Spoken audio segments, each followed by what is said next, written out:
So we are setting the stage and trying to get an understanding of what to expect when we do see the budget in its completed form, okay?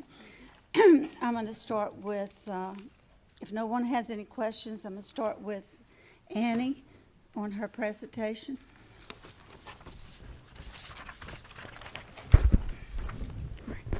Good morning, everyone.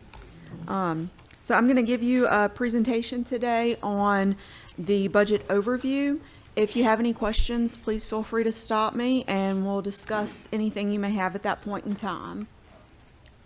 We're going to discuss the general budget process, the instructions that the finance department provides to the departments and agencies, what the timeline was for this year's budget for 2026, our general budget policies, what fund balance is and our minimum requirements.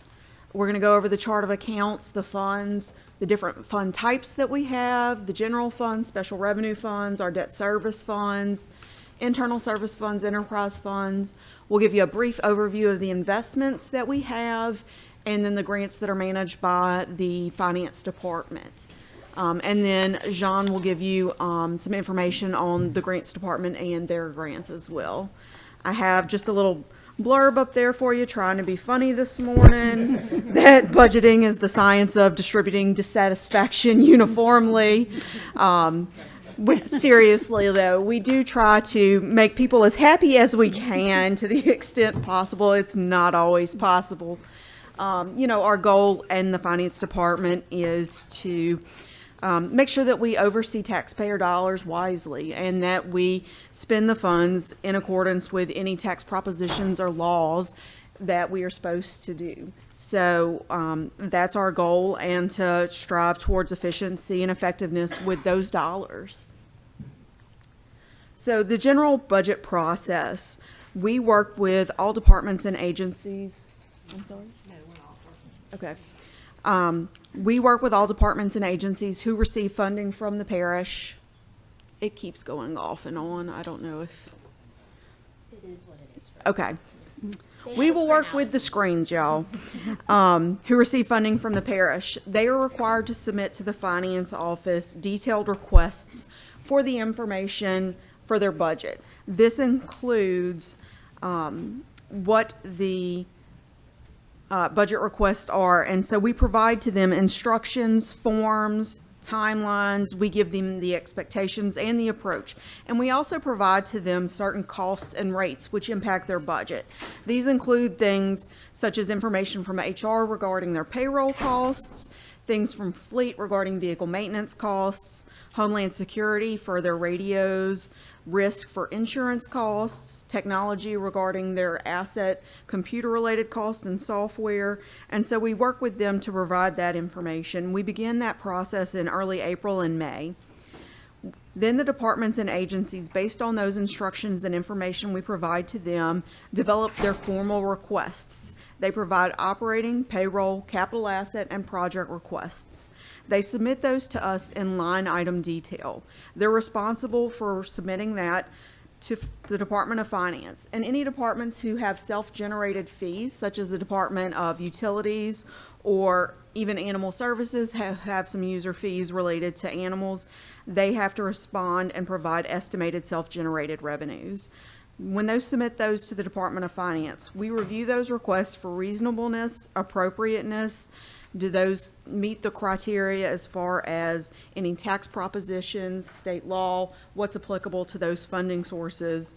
And then we also review those for technical requirements related to finance. Did they provide the correct account, activity, object codes? And then did they provide sufficient detail and justification for us to review those requests?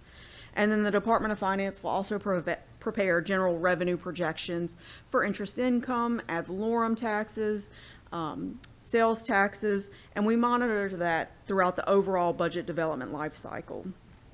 Once we've prepared this interim information, we hold budget meetings with the parish president, staff, and directors to review all of these detailed requests. we will review the proposed budgets to make sure that the appropriations requested from the departments don't exceed the proposed revenues and the available fund balances in order to assure that we have budget balances. If there are any requests that exceed our available resources, then we work with those departments to revise their requests. And then in accordance with the charter, the proposed budget is provided to the council's office not later than less than 90 days before the end of the year. So that's the general budget process. So here's a copy of the detailed instructions that we actually provided to the departments for the fiscal year 2026 budget. We provided to them detailed requests and budget instructions that required them to provide detailed line items in the budget. They are to provide the quantity, the cost, the description, the justification for any line items in their budget. They also have to provide to us what they projected to spend for the remainder of fiscal year 2025. They were to provide that information to us by the end of May. We also told them that depending on if they had departmental revenues, that they were to provide that information to us. As I previously said, then based on other departments that we work with, vehicle maintenance, Homeland Security, that they were to, we gave them the information on those costs so that they could appropriately reflect that information in their budget requests. So we provided them deadlines then for capital asset and project requests, and I'll show you copies of the forms that we provided to them that they could fill out to send back to us so we could evaluate the requests for capital assets and projects. I just have another cute little thing there. I did the math. We can't afford the cat. That looks just like my Chihuahua. But we do have 3 cats, so, and he loves the cats. And then this was the second page of the budget instructions to let them know that we would also be working with the Department of Facilities on facility operation and maintenance costs, that we work with them to calculate the square footage and determine what the cost allocated to departments are based on the square footage occupied. We work with risk in order to determine insurance premiums to the departments. We work with IT for communications and software and hardware costs.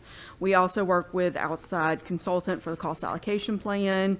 For our enterprise funds like utilities and development, we calculate what depreciation will be for the use of their assets, and then we work with human resources on the salary and benefit budgets. Excuse me a second. Mr. Corbett, you have a question? Yes, I do. Annie, Yes. on the previous page, at the very first line, it says the 2026 budget projection is now available in Munis.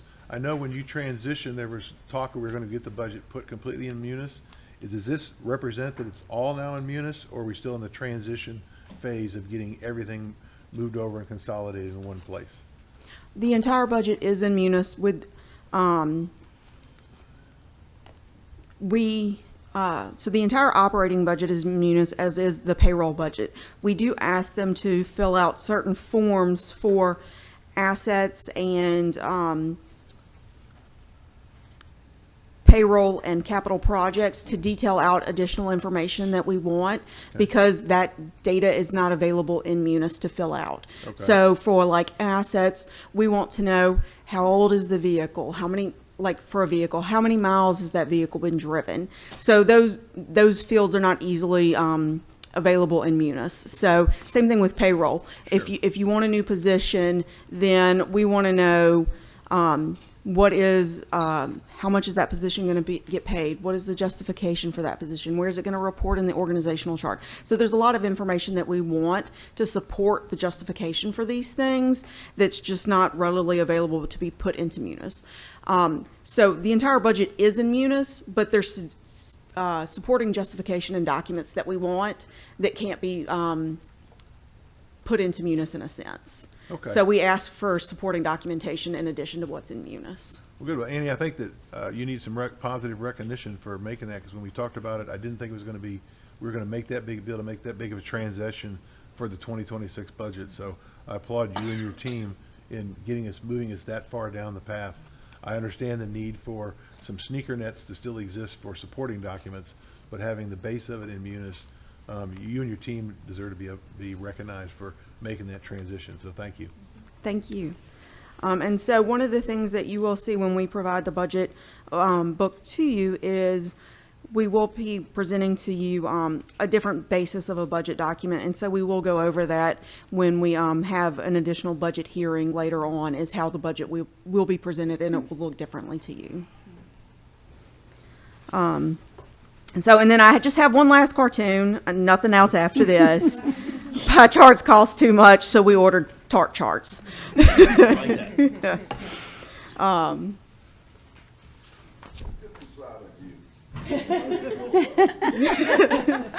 can't. You didn't know? You didn't see me at the council meeting last Thursday? Joe saw me.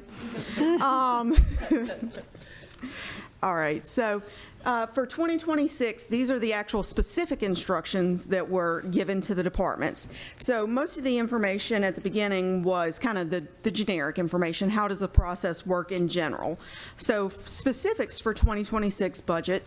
So for budget entry, we told the departments, for 2026, we're going to do a zero-based budget. So for 2026, we're not pre-filling in any information for you. We want you to start from scratch and tell us, what do you need? So historically, previously, we would tell the departments and give them information and say, previously you had $500 in supplies, and pre-fill that information in and give it to them. So this year they started out with 0 in supplies, so we said you need to fill it in from scratch so that you can determine what do you actually need. So we started with a zero-based budget. And then we asked them, please try to look through your budget and see what can you reduce. Let's try to be as efficient as possible. What are things that you can cut from your budget that, you don't need? Are there things that we don't need to operate any longer? Are there things that have been there that we can delete? So that, if I skip to 1C, delete any detail items that are no longer needed. Sure, there may be some things you need to add, and let's do that if there are things that are needed, but, okay, sorry. So we can add things if they're needed, but please feel free to look through the budget and let's delete things. And then once again, amounts, descriptions, and justification are needed. Mr. Laughlin, you have a question? Thank you. These austerity measures that we're taking are only applied to ourselves, correct? None of the outside agencies are operating with kind of inside of this paradigm. Is that right? No, correct. These were instructions that we gave to our operating departments. Thank you. As far as capital requests, Wait, 1 second. Okay, Mr. Phillips. When you say zero-based budget, and then if there was a savings, is that like a tangible amount of money that, what do you do with that money? Is that something you can, it's extra money, or you're just rearranging where you're going to put that money? so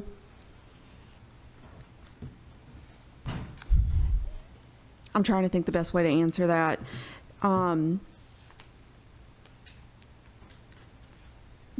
Some departments had decreases, some did not, and it really depends on the department involved. So like utilities, there's no way good way to decrease their overall budget because of cost increase in the economy overall. And so without going into too much detail, they were able to decrease certain line items, but there are other items that they can't decrease, like the cost of utilities, and the cost of chlorine, just, adding a few things there. And so there are certain things, and you'll be able to see all of those line items when we give you the budget, because you're going to see everything this time around. So there are not, if there are savings, you'll see it in the overall fund balance and how things changed over time. And so if there are savings, there'll just be increases to fund balance. And then what do you do with that fund balance? It would be available to be used in future years or for any kind of capital projects, things like that, that may be of need to the department or to, let's say in public works, then we'd be able to possibly add a road or something like that. So is that like something the council would see, that money? Yes, you would see an increase.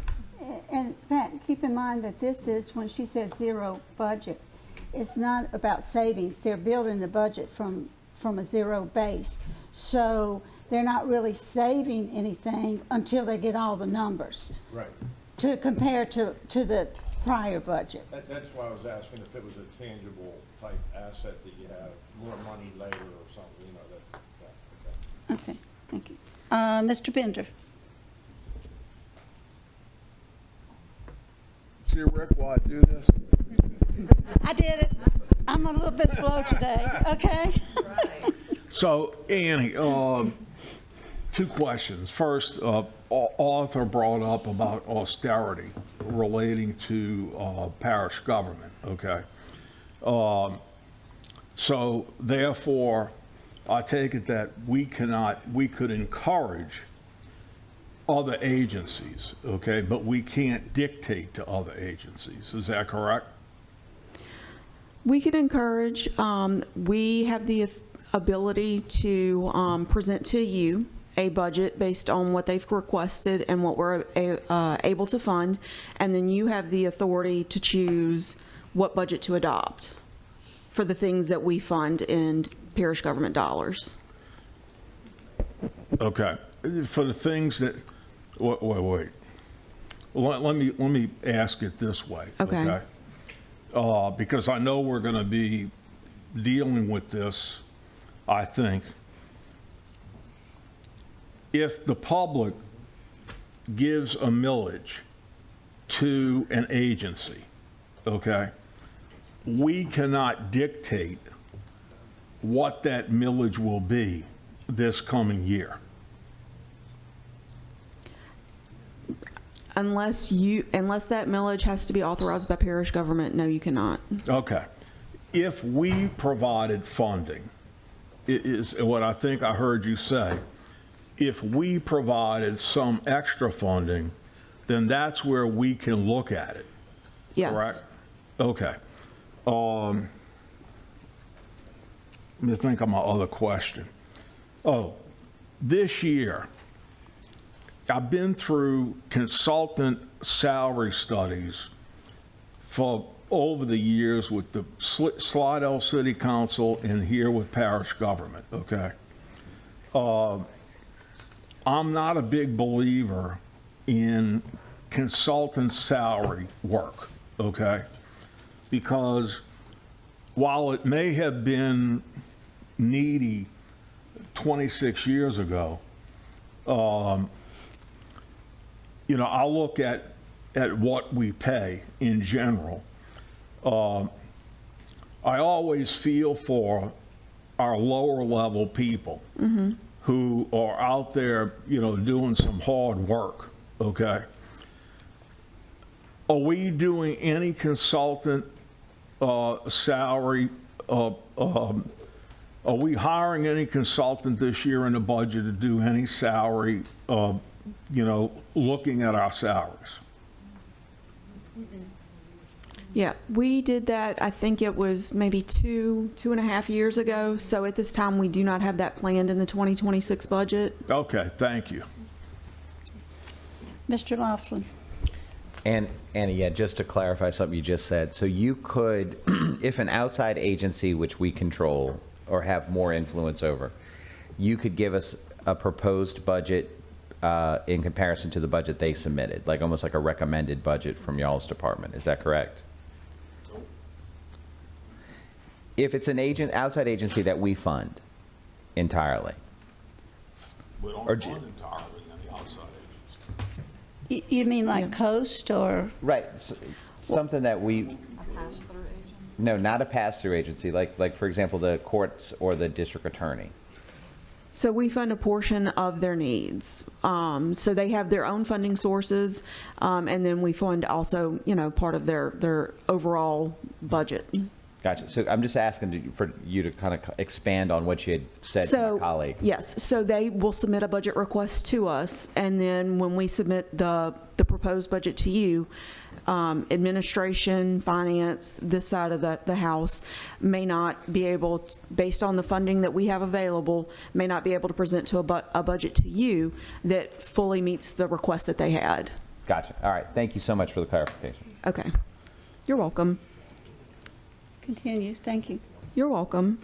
So on the capital request side, our instructions to our departments were to request new and replacement equipment only if necessary, to please evaluate the equipment's useful life, and if you could make repairs, to do that to the extent possible. And to please complete all sections of the forms that we had available to them, and to please complete the 5-year capital plan. Even if you weren't requesting any projects in 2026, we still need you to complete the 5-year plan, because there may be things that you plan to do or need to do in years 2027 through 2030, while there may not be projects in 2026. As far as personnel, we, following that concept of kind of a zero-based budget and keeping expenditures in check, we had stated that no new positions or pay increases were to be submitted for the 2026 budget. Overtime would be continued to be budgeted at the 2025 rate or less if that budget was not needed. Only increases would be reviewed if sufficient justification was provided. Okay. Annie, I have a question, and Yes. Mr. Corbett. So did y'all take the stance that y'all are putting a freeze on positions where they're vacant or new, or that hasn't been established? It was not a freeze, it was kind of like a soft, I guess, not freeze, but that every position would be reviewed by administration before anything was put out, that they would have to approve whether or not we could fill something. Okay, and I guess this question is for Justin. I hate to put you on the spot. Can the council, in the final proposed budget, freeze any vacant positions, new positions for the coming year?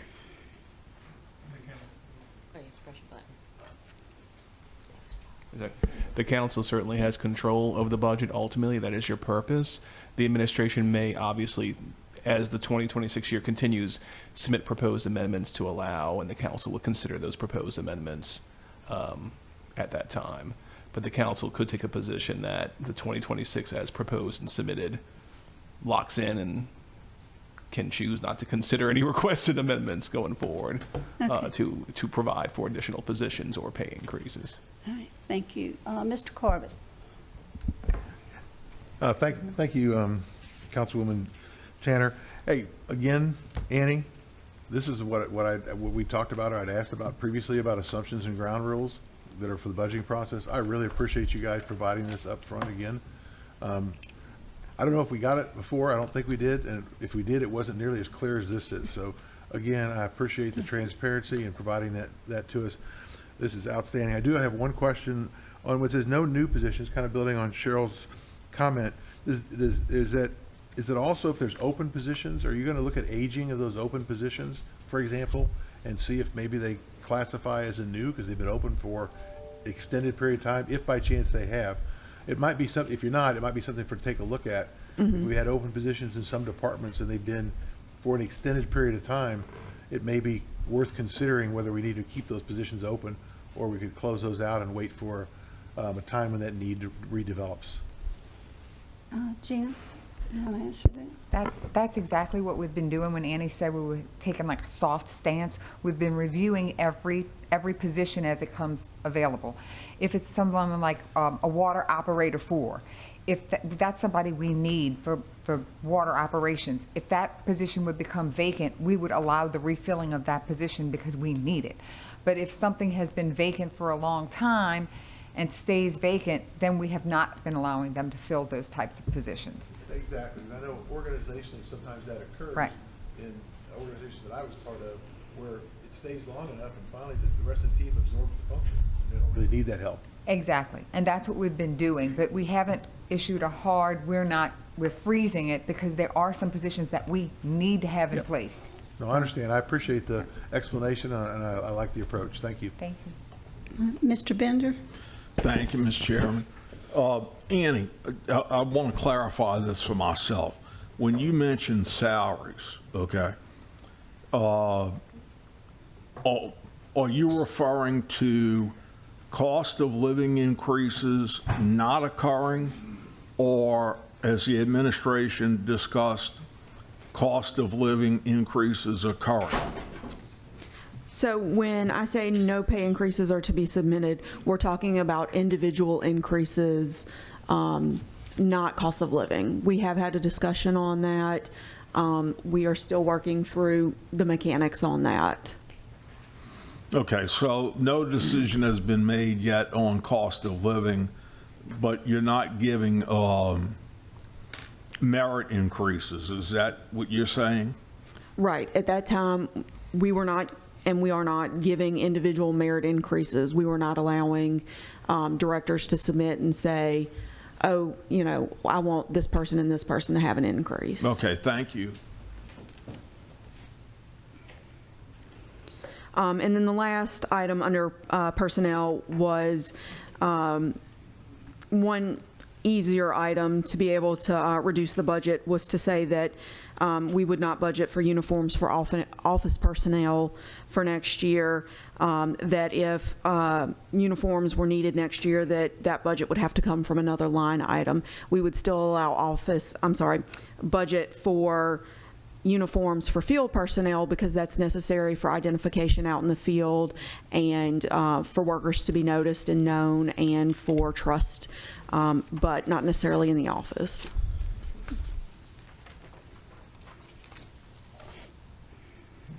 I just wanted to give you, and I know it's a little hard to see, but a screenshot from Munis so you could see what it looks like when you enter the budget into Munis. So all of the departments have access to enter in the line items into Munis, and so there is an account in Munis for the individual items. So there's a brief screenshot there that shows they have access. For instance, you see services, professional consulting, service, audit, accounting, maintenance of equipment, and then underneath that they enter in detail line items. So under this specific item down below, they have rent of equipment, and then they would enter in specific line items for the different Xerox machines. So in this case, there's a Xerox 60-month lease. They would enter in the amount, the quantity, and the unit cost. So if they have, I'm just making some numbers up here, but the unit cost may be that it costs $200 a month, the quantity would be 12, and so the amount would then be $2,400 a year for that lease for the Xerox. Mr. Laughlin? And Annie, what access does our staff have? Do they have read-only access to this in Munis? I don't know if, so I know that the department staff have the ability to enter their own budget in this system. I don't know if they have read-only access to everybody's. I'd have to ask the IT department. I can say, because since I'm the person.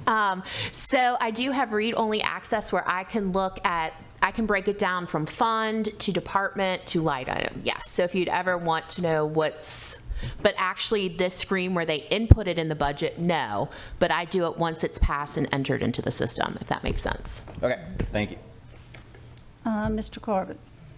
I'm sorry, to build on Councilman Laughlin's question, would it be reasonable, now that we're going to get into Munis, to have the council have read-only access to the budget after it's updated for next year? Yes, we can talk with IT. So if you guys would consider, I think that at least, you know, the finance committee, I think, might be most beneficial for that, but I think it'd be something that you'd take a look at giving us all that access. It'd be great. And one other cost, because you keep mentioning things that unfortunately prompt thoughts. You used an example of a copier. When we approach contracts for things like copiers, do we procure those on a departmental level, or do we procure them on a administration level? For some of those, just those core things that every department has, where you have real opportunities for economies of scale.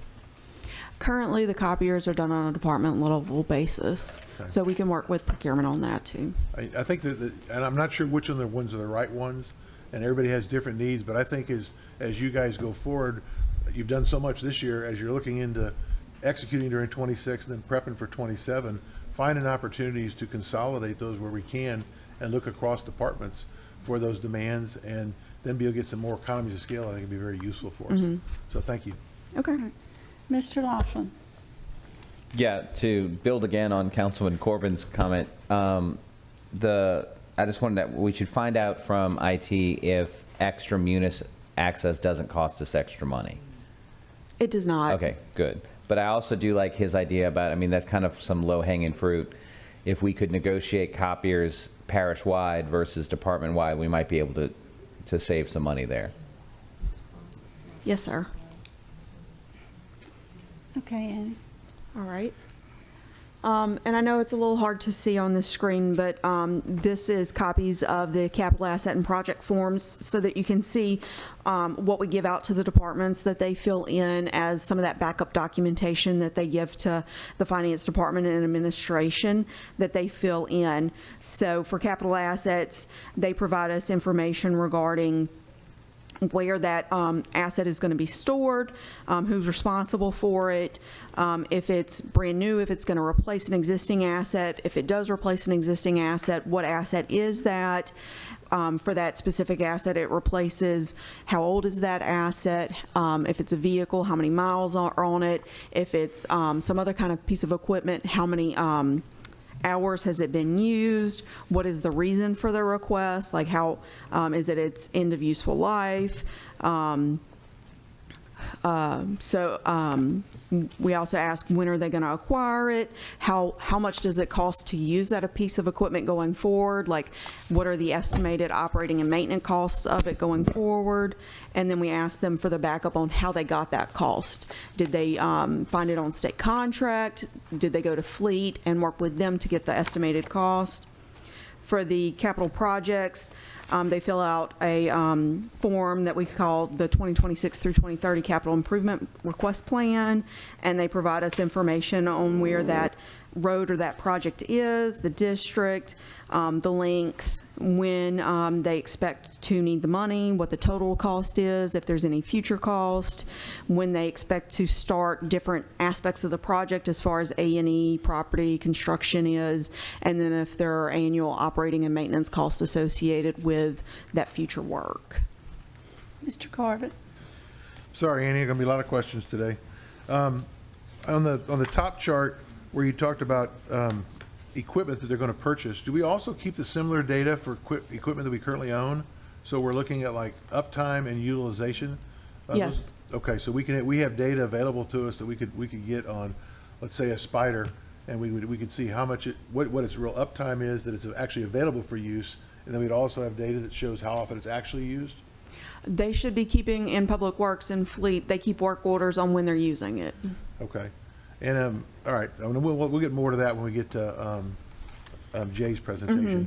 Secondly, I think I know most of these acronyms, but what is FEAS? Feasibility. Thank you. I thought it was all capital letters, and I couldn't put it together. Yeah, that's a yes. We have to do some acronyms sometimes to make things fit on the page. Yes. I assumed it was each letter, I couldn't do it. Yeah. Thank you. You're welcome. All right, so moving along, there's a lot going on this chart. This is the timeline. And so the green arrows going across are kind of like the major dates, the key dates in the budget cycle. And then the blue arrows coming in are all the things that finance is doing in between those dates to get things done as we move along the budget cycle and the budget plan. So in April, early May, we're starting those meetings with the budget preparation, meetings with the directors, meeting with key staff, their staff, to understand what is the plan for this year. So we started meeting with them, giving them those instructions. We gave them the how do you do things in Munis, and as well as those detailed instructions we went over for the 2026 plan. Then in May, we opened up the module in Munis so they could start keying in their information. During the month of May, we worked with them on, if they had questions, concerns, how do we do this, getting everything put into Munis.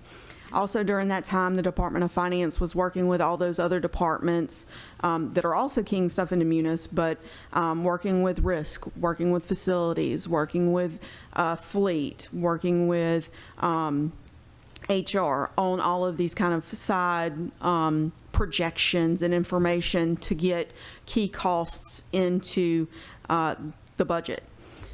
Once everybody got all of their requests into Munis and got all of their documents submitted to finance, we did some initial reviews, kind of made sure that we had the information that we needed. Then finance prepared some packets, and during the month of June, finance, administration, the directors, we had budget meetings to go over those requests, to analyze what are we asking for, what looks like the available sources are going to be for the year, what are those revenues that we're looking at.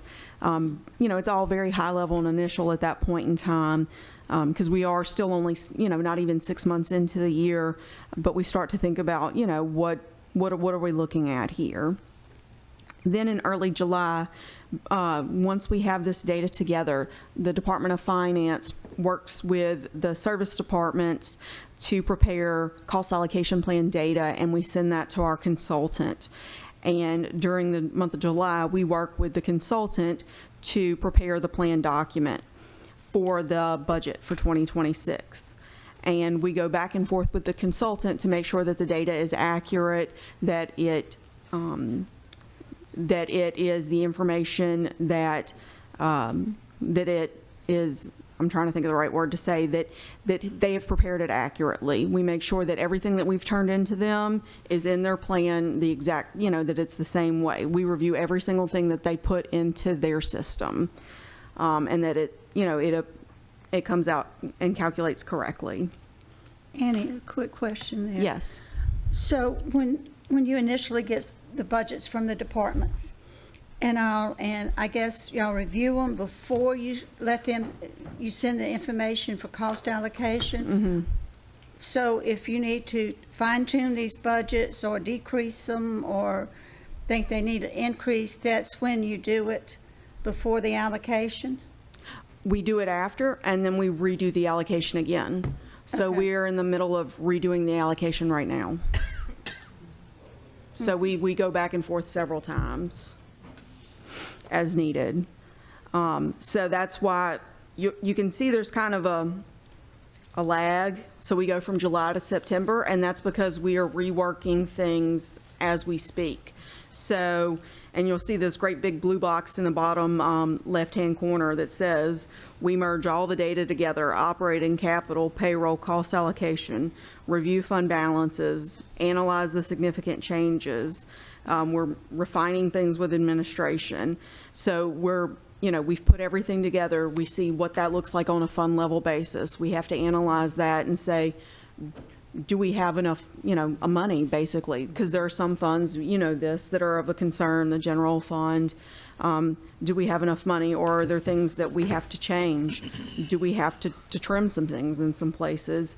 And as a result, as those things change, then we have to rerun the plan.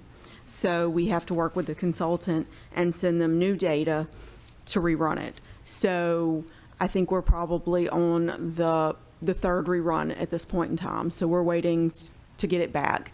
This should be the last one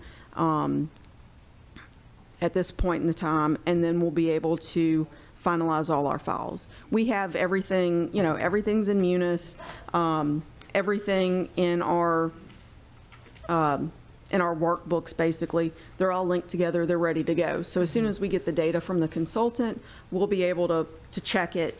Like I said, we check every single thing in that file back to what we sent them. Once we validate that it's good, we will populate the data into our files, upload it into Munis, and then we'll be able to link it all back, and it will basically, it's kind of like magic. It's fun. It flows through all the Excel files, and everything updates, and we'll see what our numbers look like. I just want to mention that Annie has arranged for the cost allocation consultant to come to the next finance meeting to give y'all a presentation. So y'all will receive more information directly from him too, if you have any questions. So then we will formally introduce and give the budget to y'all on October 2nd at the normal council meeting, and we'll have more hearings in October. And then we'll continue to go through the process as you have questions or any amendments that you may have. Once we adopt the budget, then we will need to prepare a budget notice for certification and publication, and then we will post the budget in Munis, and departments will have access in 2026 to start working on projects and ordering things as they need. Any questions or? Okay. All right. So then the next couple of slides I have are just our general budget policies. And so these kind of guide our budget plan, our budget documents, and how we evaluate what we're doing through the budget process. And so the idea here is that we're going to develop a budget that follows law and that is fully vetted. So we're going to develop a budget through a multi-tiered process. We're going to review it with staff, directors, administration, the parish council, and we will have meetings and hearings with the citizens of the parish. Finance department, we evaluate the budgets. We allow every department to provide input. We really want their participation. They are the ones who best know what they need and what the requirements of their departments are to operate and to provide the ultimate needs to the citizens of this parish. All requests for resources have to be evaluated given consideration to needs, costs, and benefit. Ongoing expenditures should be supported by ongoing revenues, not one-time revenues. Unfortunately, that's not always been the case in the past few years due to concerns with criminal justice, but it's something that we continue to work on and strive for. It's a goal. Adequate fund balance reserves are required in the budget. If we ever have a deficiency of the adequate minimum fund balance, then our first goal is to reduce or eliminate capital purchases. Activities supported by user fees should be fully cost recoverable, so that would be applicable in the departments of utilities and development. Budget should be prepared in conformance with state law. When capital projects are considered, we must look at all future maintenance costs. Okay, just a second. Sure. Mr. Kugel. Yeah, I'm sorry, could you go back one slide, Annie? Yes. And I appreciate this, ongoing expenditures should be supported by ongoing revenues, not one-time revenues. I mean, I think part of that is just, I guess, ordinances or programs that have a long-term funding as opposed to 1 or 2 years. Can you give me an example of what you're thinking of with something like this? So my initial thought is the general fund and state mandated costs that, I mean, this is a general budget policy for all funds, but, you know, the biggest challenge we face is state mandated costs and finding a sustainable revenue source for them. All right, thank you. You're welcome. Mr. Bender. Thank you, Madam Chair. Annie, while we're on that slide, on the subject of adequate fund balance reserves, okay? So I understand that so many months or whatever. I recall that when we had Hurricane Katrina hit, that got exceeded quite a bit because many people couldn't live in their houses. And the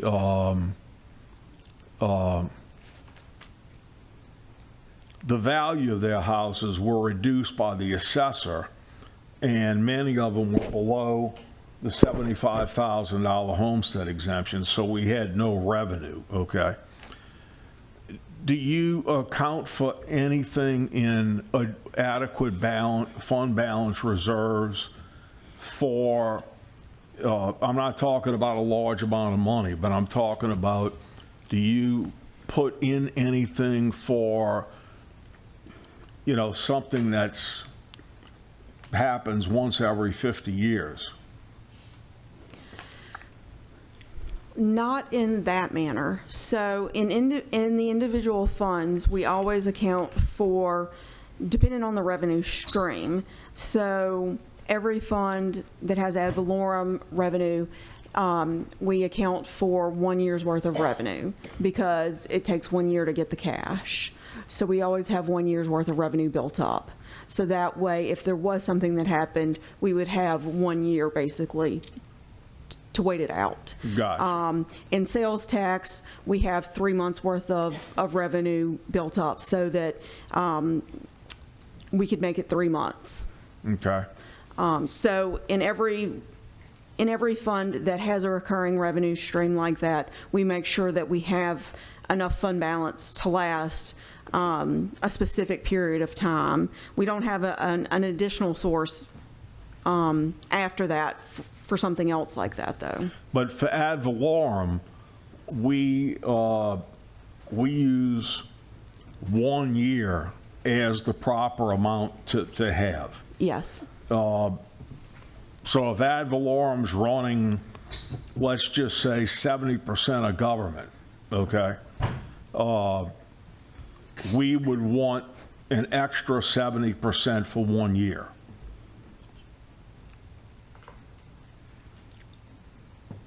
If sales tax is running, let me put it this way. If 50% of government is run by ad valorem, you're saying we need 1 year's worth of ad valorem taxes to fund parish government in case of a disaster. The other 50% run by sales tax, you need 3 months of reserve. Yes. Okay, thank you. You're welcome. And Jerry, keep in mind, the reason for ad valorem is because it's collected in the rear. Oh, yeah. So we need that cash flow. Yep. Okay. Justin, do you want to say something? Just going to further clarify Mr. Kugel's question. Okay. As an example of recurring costs versus one-time income. Legal settlements, most classic example right now would be the national opioid settlements that some parishes are participating in.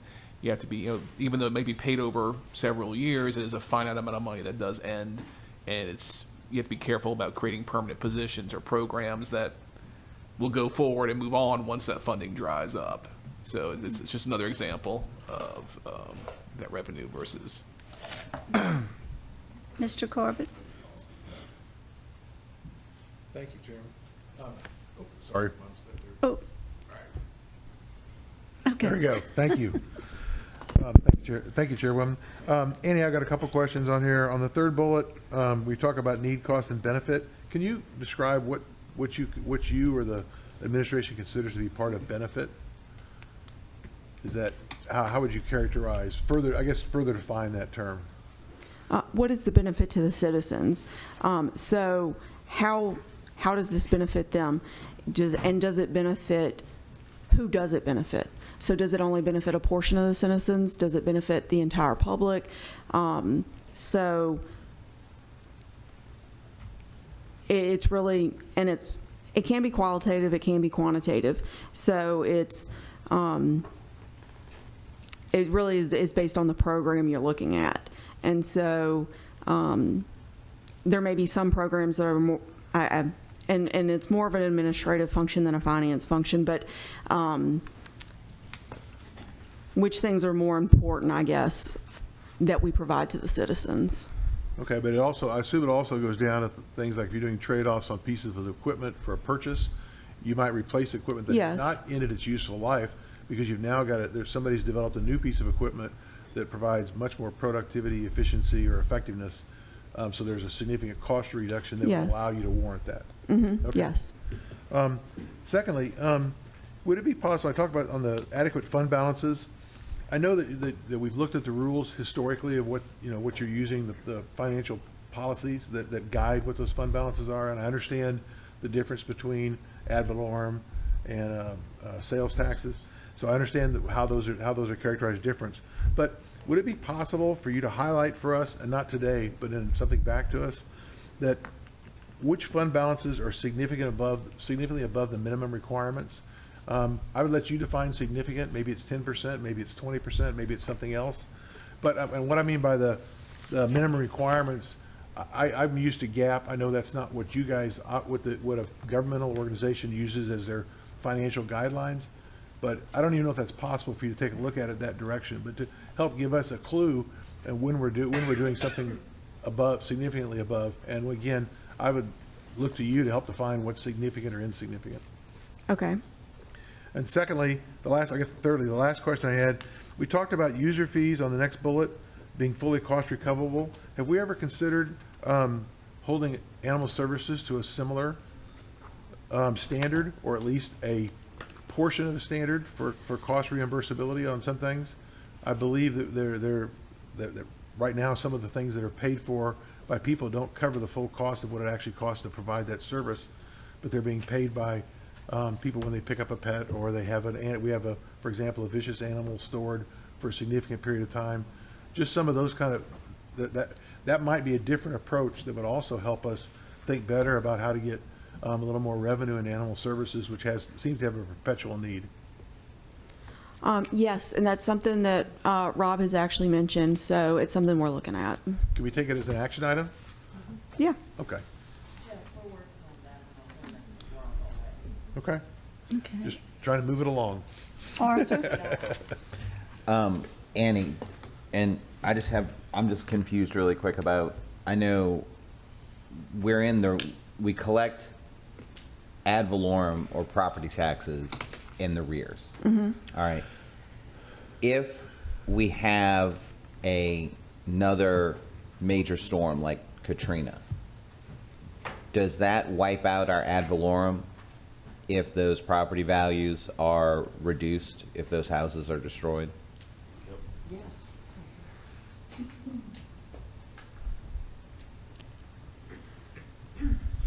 I don't know when that, depends on when the storm is and when the houses are revalued. Right, because and it's not a trick question, because Yeah. like right now we've recessed board of review. Yes. So people are on for the value that they're on for right now unless they successfully protest it. But if a storm happens after we close board of review, those people are still paying taxes on that old value even. I'm just trying to figure out, because I know, and this is not a trick question, I just Yeah. know that we are using every asset we have, and you're budgeting very well on each penny we have and pinching Yes. it twice. But if right now we don't have any reserve if something bad happens, just because we can't afford it. Is my understanding correct?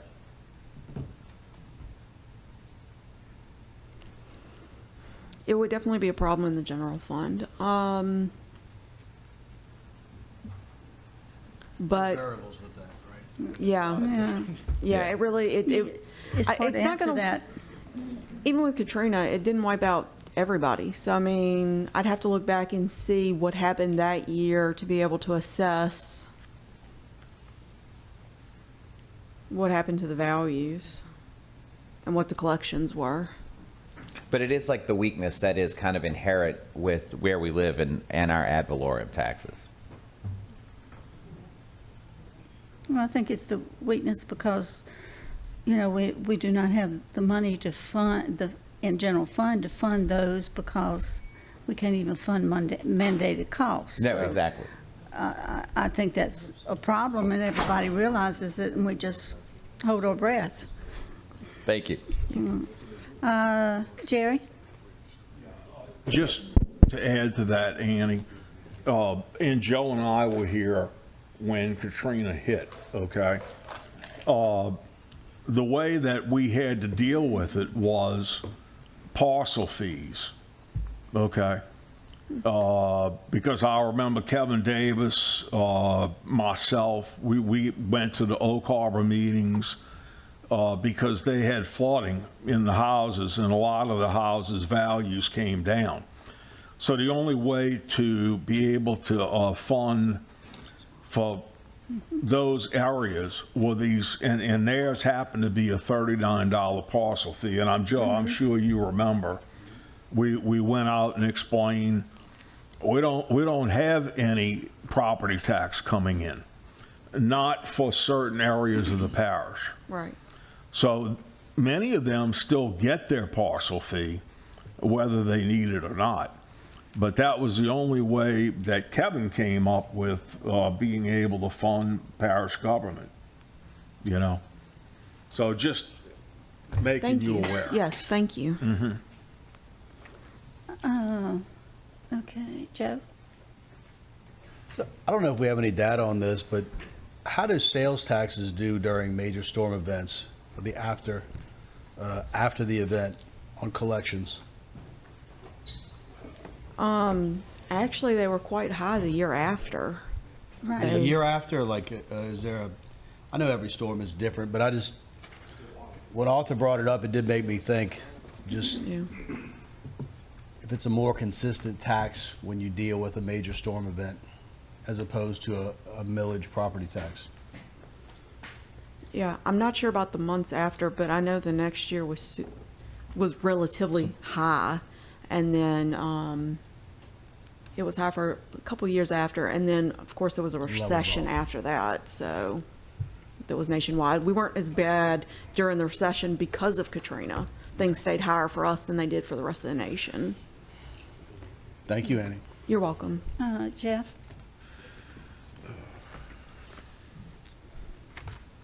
Oh, I'm sorry. I'm sorry, I lost my train of thought. On given some of the talk we've heard at the national level about FEMA and what FEMA's plans are going forward as an entity, have we accounted or started to think about including that as a potential risk in our assessing our fund balances, that not having availability of funds that we'd be relying on, for example, if the projection, or not the projections, but the concept goes forward, there might be a lot more reliance on state funding as opposed to federal funding. So it might be worth just making sure you consider that as part of your risk assessment for your fund balances. Yes, thank you. Annie? All right.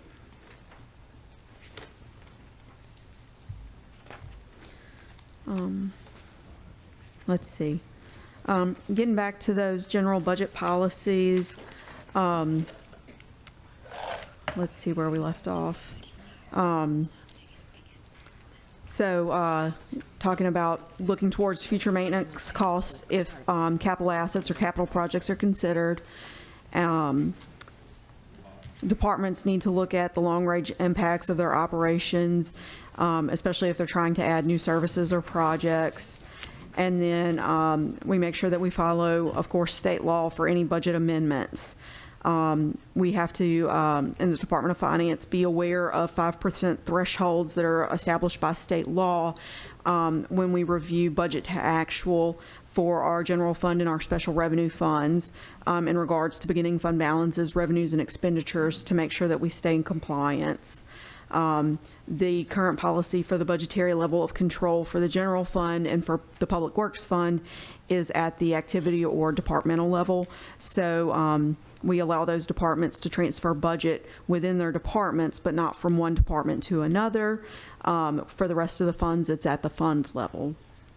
And then every appropriation in accordance with the charter lapses at the end of the fiscal year to the extent that it's not been expended or encumbered, except for the capital, and that is deemed abandoned if 3 years pass without any disbursement or encumbrance of the appropriation.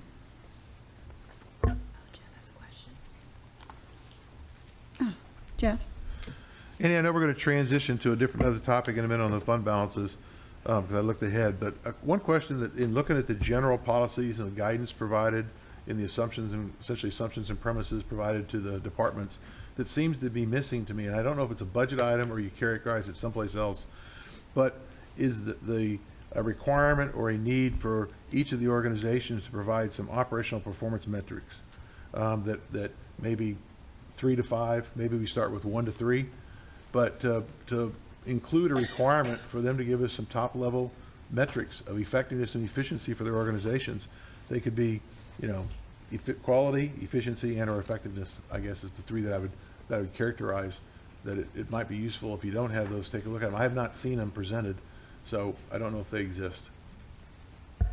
All right, yes, Okay. thank you. Thank you. All right. Since we've been talking about fund balance, just like to go a little bit deeper into that. I know we are running into lunch, so. Okay. So fund balance, just to give you some information on that, fund balance is basically from a GAAP or accounting principle standpoint, the difference of assets and liabilities. It's also kind of known as reserves. It's what you have left over. So for us, we have 5 separate categories of fund balance. You can have what's non-spendable. It's those things that are prepaid or inventory. It's the things that are not cash. You can have restricted fund balance. Those are the things that are used for specific purposes, basically things that are restricted by state law or on a tax proposition or from a grantor. We have fund balance that's committed. It's committed based on action by the council. We can have fund balance that's assigned, which is just intended for a specific purpose. And then you have fund balance that's unassigned, and that's pretty much what's in the general fund. Committed, assigned, and unassigned are really what we have available for use. So why is unassigned fund balance important? Unassigned is really what we have available for working capital. It's what's there for cash flow. It's what allows us to pay the bills. Yes, the bills, Mrs. Smith. Before we collect taxes, how we mentioned that ad valorem doesn't come in until the end of the year. Unassigned fund balance also allows us to handle sometimes those unexpected events if there's economic downturns or natural disasters. And it also allows us to help support our strong credit ratings. One thing to be aware of, though, is that fund balance, when we look at it, it's always as of a date and time. And specifically, when you look at the ACT4 or any of our financial reports at the end of the fiscal year, it's at that time. So you have to really look at it during the year and see what the peaks and the troughs and how it changes throughout the fiscal year. So for fund balance, the GFOA, the Government Financial Officers Association, does have a best practice on fund balance. They state how important it is to have a formal policy on the unrestricted fund balance in the general fund, you should have a framework and a process for that. For the general fund, the minimum should be 2 months of your operating revenues or operating expenditures, but a government's particular situation really should define what that is, and it could be significantly in excess of that minimum fund level of 2 months or operating revenues or operating expenditures, and it's based on those defined conditions. And if you do fall below that fund balance policy level, then we need to have a plan to replenish it. And if you do fall below it, then you need to replenish it within 1 to 3 years. And that minimum threshold should be a target, not the goal. So our general fund balance policy is made up of several different things, and we'll take a look at that during the next, I have just what the number is, in a future slide, but we'll take a look at the details of it and discuss it when we go through the 2026 budget in a later meeting. Okay, at this time, we will recess for lunch. We will be back at 1 o'clock. Meeting adjourned.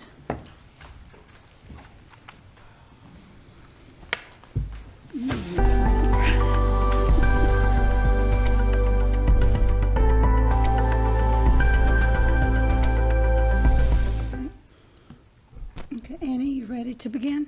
Yes. Mary, can you put the presentation back on? Yes, ma'am.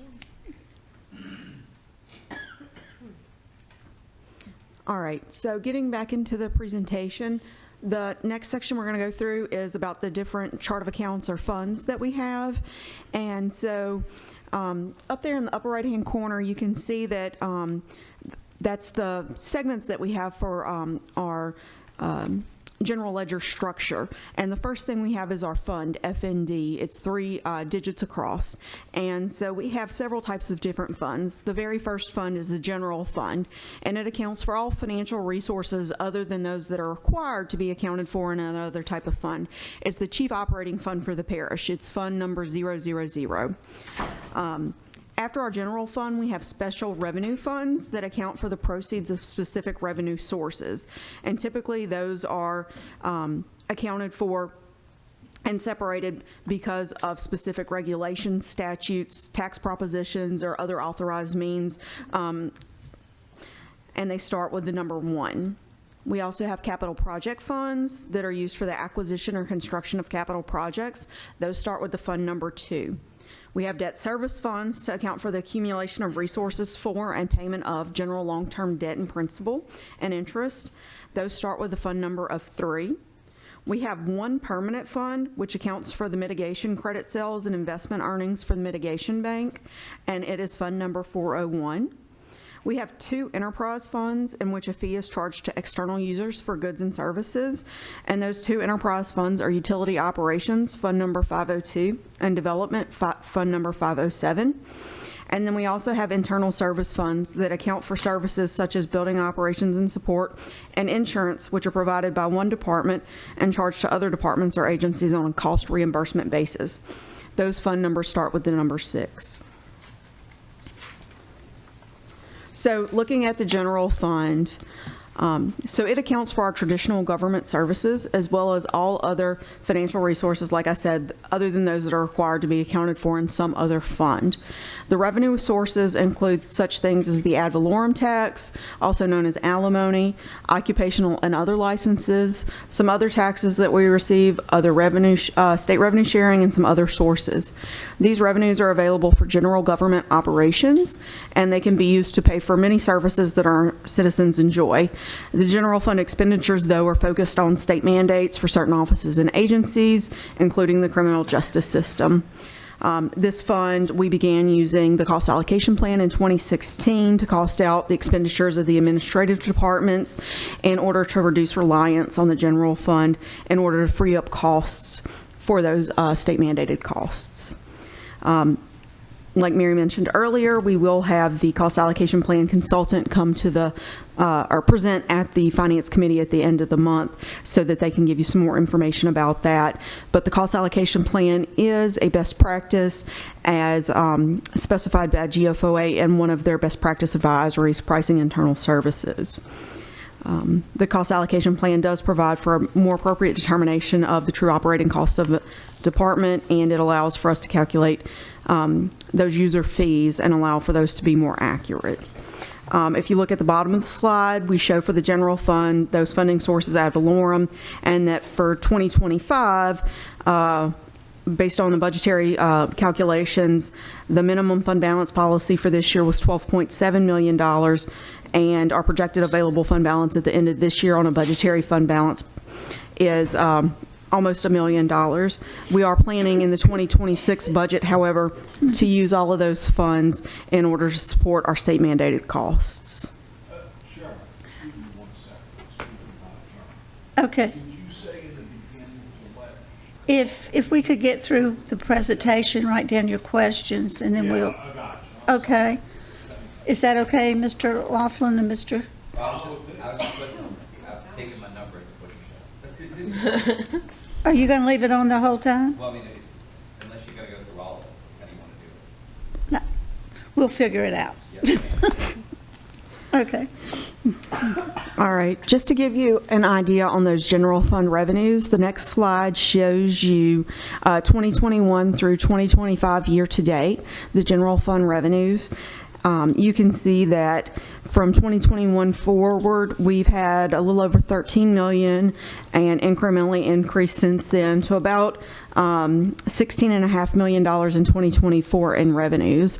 The 3 biggest revenue sources in the general fund are the ad valorem taxes, which have increased from $5.6 million to $7.5 million in 2024. Then we have our occupational licenses, which have increased from $2.7 million to $3.2 million in 2024. And then cable franchise taxes, which were $2.4 million in 2021, and they're now $1.9 million in 2024. That actual source of funding has been decreasing over the years as reliance on cable as a service provider has been decreasing over time. So I just wanted to show you that there's a significant amount of different sources of revenue in the general fund, but there are only really 3 major sources of revenue. All right, special revenue funds. So the majority of the funds that we have for this parish government are actually special revenue funds, and the budgets of these funds are actually required to be separated because all of the revenues supporting these activities are legally dedicated from a specific source or for a specific purpose. We have a number of special revenue funds, and they're all, we report them numerically based on the funding source and expenditure type. So we do that based on whether or not they're public work, public health, if they're pass-through funds, if they're judicial or custodial funds, and if they're lighting districts. So you can see on this slide and the next slide that we've reported to you all of the different types of special revenue funds that we have and what the budget is for 2025, the minimum fund balance policy, and what the projected available fund balance at the end of the year is. So on this first slide, these funds are all restricted based on state statutes. The first fund there is the CRT fund, and its major funding source is the state hotel motel tax, and it is restricted to spending for Camp Salmon, Fish and Pier, and the Trace based on state law. The minimum fund balance policy is about $100,000. We don't actually get too much money from the state for this. It's usually around $300,000 a year. It is increasing slightly over time, and we have a projected available fund balance at the end of the year of about $1.2 million. We've had it increase slightly over the past several years since Hurricane Ida and the Fish and Pier has been closed.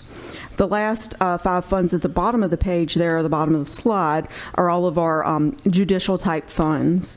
So we have the Judicial Court Fund, which is based on recording fees. We use those funds, they're required by state law to be used for the criminal justice system, and they are used by the 22nd Judicial Court to help fund the cost of payroll for their office. All of those funds every year are pretty much used for their payroll costs, so it has a very small projected available fund balance of about $9,000 at the end of the year. The last 4 funds, we consider those custodial funds: the Criminal Court, 22nd JDC Commissioner, the Jury Service, and the Law Enforcement Fund.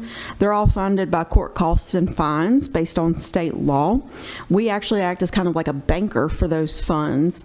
We hold the money and then we remit them to those agencies based on their requests or based on the qualifying expenditures from them.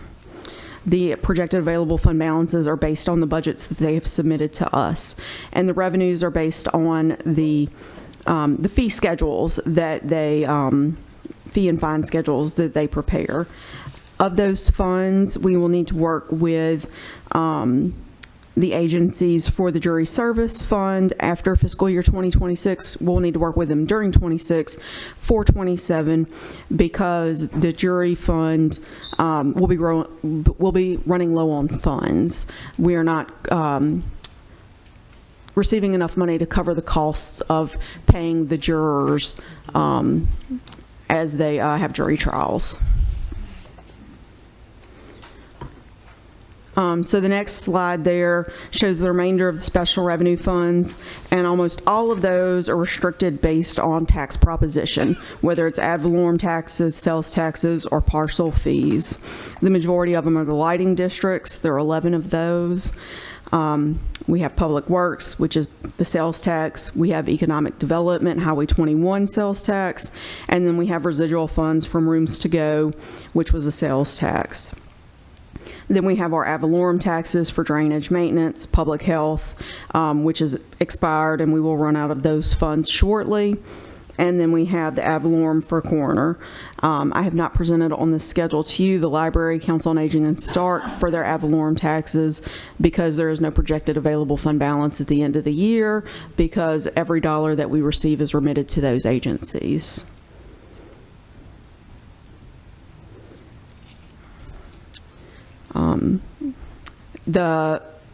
One other thing on the slide is just that those funds without a minimum fund balance requirement are those funds that do not have an active tax. So we do not have a minimum fund balance policy because when those funds run out of taxes, then those funds would be closed. The next slide is on our debt service funds. We only have 2 active debt service funds that are restricted or committed for expenditures for principal and interest service. We also have 3 debt issuances that are reported in the Utility Operations Fund rather than a debt service fund, and that's strictly an accounting issue. Enterprise funds are proprietary funds, and they're reporting on a different accounting basis, and so we have to report those debt services in the utility fund rather than in a separate debt service fund. So in addition to the 2 debt service funds listed below for Sales Tax District 3 and Gomesa, we also have 3 debt services in the Utility Operations Fund. So we have debt for Sales Tax District 3. The annual debt service for that is around $6.6 million. And then we have Gomesa as well, which is a little over $2 million every year. The next slide that you have is on the actual debt service itself. This page is also in your budget book every year and will continue to be so.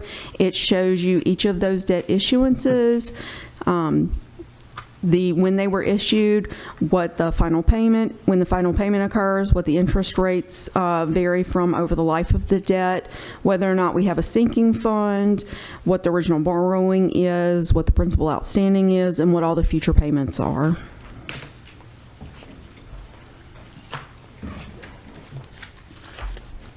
The next slide is on our internal service funds.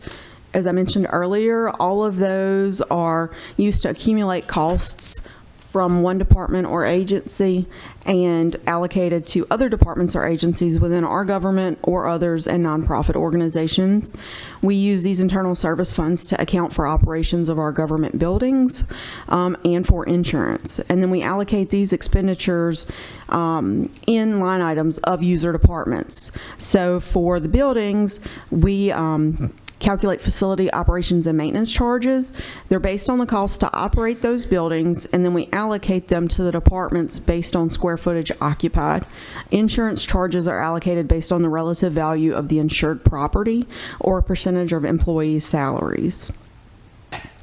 So some of the internal service funds for the buildings also have rents if there are external parties who also occupy some space in those buildings. Our minimum fund balance policy for all of the buildings is that everything is pretty much assigned or used for those buildings for repairs and maintenance as needed.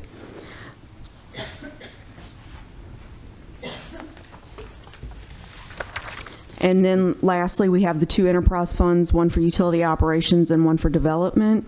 And like we said, that those are recovered primarily through user fees.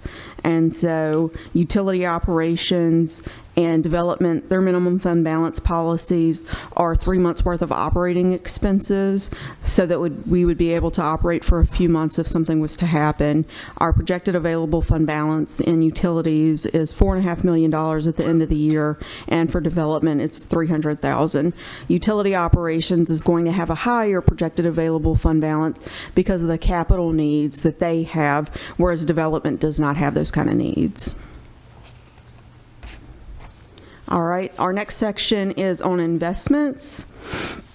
So I'm going to give you some information on our investment policy and then what types of investments we have. So of course, always our investment policy would be to operate within the guidelines of state law. State law allows us to invest in CDs, government-backed securities, commercial paper, LAMP, and mutual funds that consist solely of government-backed backed securities. Our accounting treatment is that we follow governmental accounting standards. We have to mark those things to fair value every year. Our policy is that, once again, we follow state law. There's very specific statutes that we must follow. Except for cash that we have in certain restricted funds or special revenue funds, we consolidate all of our cash and reserve balances in order to maximize our earnings. And then we pull those investments together and we allocate any interest that we earn back to the various funds based on their respective participation in accordance with accounting principles. So our objectives as part of our investment policy in priority are to ensure safety, liquidity, and yield of our investments. Safety is the utmost priority. We want to make sure that our investments, that we're able to preserve our capital and overall portfolio. We need to mitigate the credit risk and our interest rate risk. We want to make sure that we're always able to obtain whatever we invested, and we do that by making sure that we invest in things allowed by state law, that we diversify, and that we invest in things that are shorter term securities. I know we have things to go through, so I'm trying to hit the highlights. So then liquidity, once again, we're going to make sure that we invest in things with active secondary markets, that we're able to, if we had to resell these investments. We want to make sure that we have things that are like money market, demand accounts, governmental investment pools. And then the third objective is yield, that we do obtain a good rate of return on our investments. But of course, this is not the high priority, because we want to make sure that we always have low-risk securities that's more important than that rate of return. Generally, we're going to hold all of our securities until maturity. That's our goal and that's our objective. We will hold them to maturity except for a security that has a declining credit, or if we had liquidity needs and we needed to sell our investments for cash. So this slide here shows you kind of the overall breakout of our investments. So as of July 31st, we had approximately $245 million in total investments, and we had those invested with Hancock Whitney, Stifel, Resource Bank, and B1 Bank. Then the percentage of the holdings by investment type, they were held mostly with governmental type securities, Federal Farm Credit Bureau 38%, Federal Home Loan Bank of Dallas bonds almost 27%, Federal Home Loan Mortgage Corporation was 6%. We had some Fannie Mae's. The FSOXX is a federal money market fund. The CDs are with Resource and B1 Bank, and then we had Treasury bills, 10%, almost 11%. And then, like we discussed about holding things with shorter maturities, the percentage of holdings by year of maturity, we have 16.5% of things that mature in 2025, almost 35% mature in 26, 19% in 27, 14% in 28, 11% in 29, and then the 3% in that say none is because that is in that FSOXX, that mutual money market account. So we do not invest in anything greater than 5 years out. Then the percentage of holdings by agency just shows you the breakdown of how much is invested within each agency. The reason that the majority of our funds are with Hancock Whitney is they would have been with Capital One as our fiscal agent bank, but when we, the last time that we went out for RFP and Capital One was selected as our fiscal agent, they stopped doing business with governmental entities with securities and investments. And Hancock Whitney was the second choice on our RFP. So our investments were moved from Capital One to Hancock Whitney. And then with Resource and B1 Bank, those CDs, every year we go out, I'll say to the market, we go out and as our CDs mature, we get quotes from local various banks and ask them for what their rates are. And then we go with the highest quotes that we get from the banks. The next chart is just a graph on the interest that we've earned on our bank accounts and the investments from last year and this year to date. So you can see our investment interest each month is in the about the $500,000 to $600,000 range, trending up. Interest on cash on our operating bank account is in the high $200,000 range. For fiscal year 2024, our interest earnings were right over $13 million, so we had an average rate of return across all of our accounts, cash and investments, of 3%, and then this year, almost $7.7 million as of July, which is 1.7% for this year to date. And then my last slide for you today is just the grants that the Finance Department manages and the projects associated with those grants. So the Finance Office manages some of the FEMA grants related to Hurricane Ida. So we have a few open related to the fishing pier, Meadow Lake generator, Public Works barns repairs. We were recently received the grant award for the Ida management costs. It says 2.8 million because what that is just a formula based on what the original, debris and overall costs were there. We may get $50,000 in the end, so I don't want you to think we're getting $2.8 million there. That's not going to happen. We may have had $50,000 in administrative costs. Treasury, we do the reporting for the American Rescue Plan Act for the $50 million that we received there. Of that, we've spent about, I want to say probably like in the $20 million range. The project's total about $100 million, and about half of the ARPA funds themselves have been spent. And then we did receive a small grant related in a way to the ARPA funds, the Local Assistance and Tribal Consistency Fund, which is being used on the blighted property demolitions project. Thank you, Annie. Very good. Thank you. Questions? Okay, Jerry? Yes, to request. You have to press first. You? Okay. All right. You're on. Okay. Annie, when you said state revenue sharing, how much do we normally get per year for state revenue sharing? So it depends on, because it's applied to each millage, to each ad valorem. So in the general fund, it's probably in the $100,000 range, $200,000 maybe. It's not much. So the state gives us $100,000 to $200,000. For the general fund ad valorem, yes, because it's applied to each millage. They don't give us any other revenue that we can use other than if we have money, if we have something in for RPC or roadway projects or whatever. They don't give us any general fund type money. Anything else that we get from them is restricted. Okay.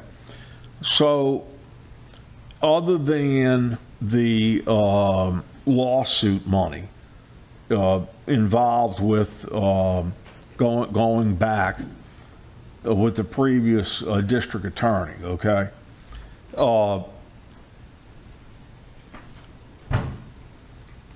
How much money do we have available to give to the DA, the judges, and the our part of the jail for 2026? So right now, what we're estimating to fund them for 2026 in the budget is approximately 70% of what we funded them for 2025.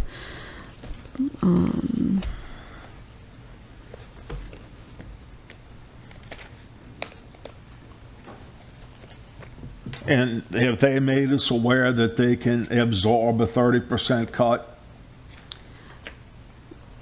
My understanding from the district attorney's office is that they can absorb it, I believe, and this is me just speaking on my beliefs. They may say something different. The judges, I believe, can absorb it. I don't know that what the sheriff's office is able to do. And Jerry, they will be here Tuesday. Yeah. to answer those questions. And going back to state revenue sharing, state revenue sharing was created years and years ago Oh, yeah. to help the governmental entities, parish, cities, whatever, to make up the difference in the taxes, the homestead exemption. Well, now if you look at the homestead exemption compared to what we get in state revenue, it is zilch and none, like you say, 100,000. Yeah. But that was its creation. Yeah. Okay, and that is slowly dwindling. Yes, thank you, Madam Chair. Thank you, Annie. You're welcome. Okay. Arthur?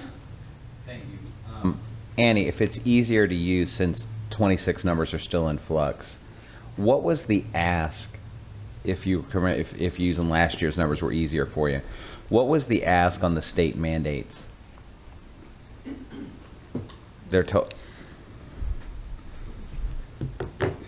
Janika, do you have the budget book? You can give me rough numbers if that, because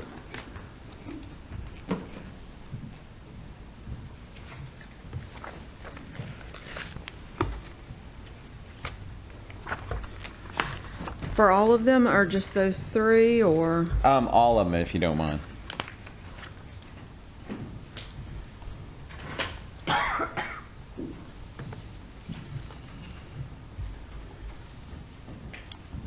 Well, so the total budget requested from the general fund in 2025 was 61 million. Of that, if I back out the parish departments, So wait, the total. 46 million. All right, so let me ask again. The total ask was 61 million, but if you back us out, it was how much was from the other agencies?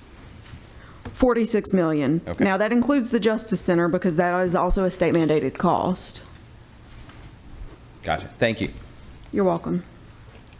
Anything else, Arthur? No, ma'am. Thank you. Okay. Jeff? All right, thank you, Madam Chairman. We got not several, but a few questions. On the general fund question where you talked about we began using cost allocation in 2016, can you give me like a Reader's Digest version of what we did before 2016 without cost allocation? Sure. So before 2016, there was some cost allocation. So there was a method of different things that were used. We did facility operations and maintenance charge-outs, which we still do today, where we pooled all the cost of all the buildings and charged out by square footage. There were some direct allocations where, like, one person from the legal office was charged to Public Works. Someone in data management was charged to Public Works. There were web services where the number of web pages was taken in, and so the cost of all the web services, the people who did that, was split over people who have web pages. There were, I'm trying to think. There were a couple of other things that were charged out in that manner. Some of the administrative costs, like the CAO office, maybe finance and somebody else, there were charges to some of the other, like Public Works. They were charged 4% of the revenue as an administrative cost in order to fund parish administration.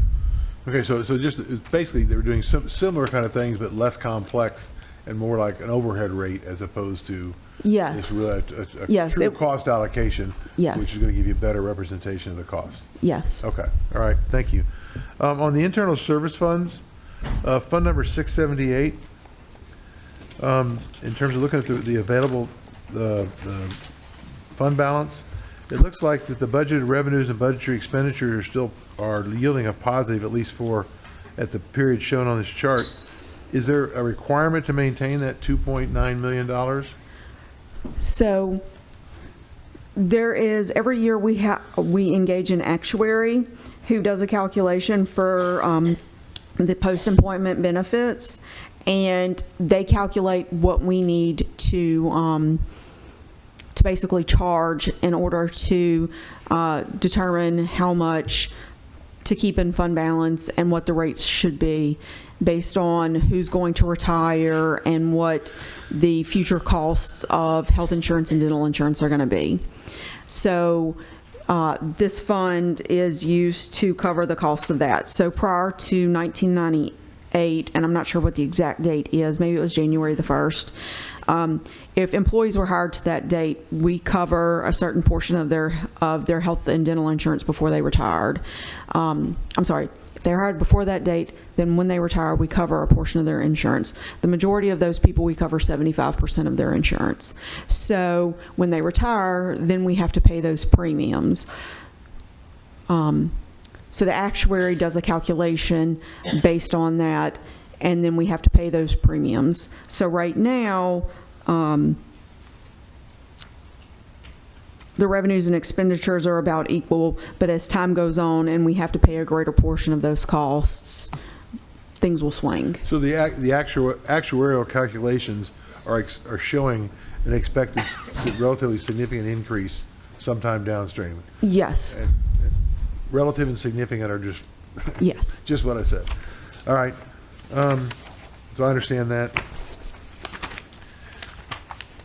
On the investments charts, I guess I'm a little confused, and it may be a simplistic answer, but the investments charts, one has a balance of 246 million. Fundamentally, that's the chart with the graphics, the pie charts. The next chart has a balance of 434 million as an average account balance. Does the 434 include the 245? Yes. So it's inclusive of? Yes. Okay. The rest of that is that in interest-bearing checking accounts, for example?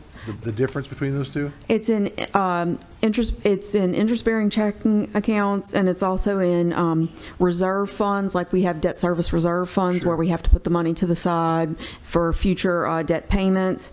It's in the Cane Bayou Mitigation Bank permanent fund. So it's in a few things. Yes. Okay. All right. Thank you. You're welcome. Okay. Arthur? Annie, if I understand, to go back to the general fund for last year, how much did we have in the general fund, roughly? So last year, at the end of the year, we had about $17 million in fund balance. Right. So, I mean, that fund is almost getting oversubscribed, like getting asked for 4 times what it has, like the ask on it.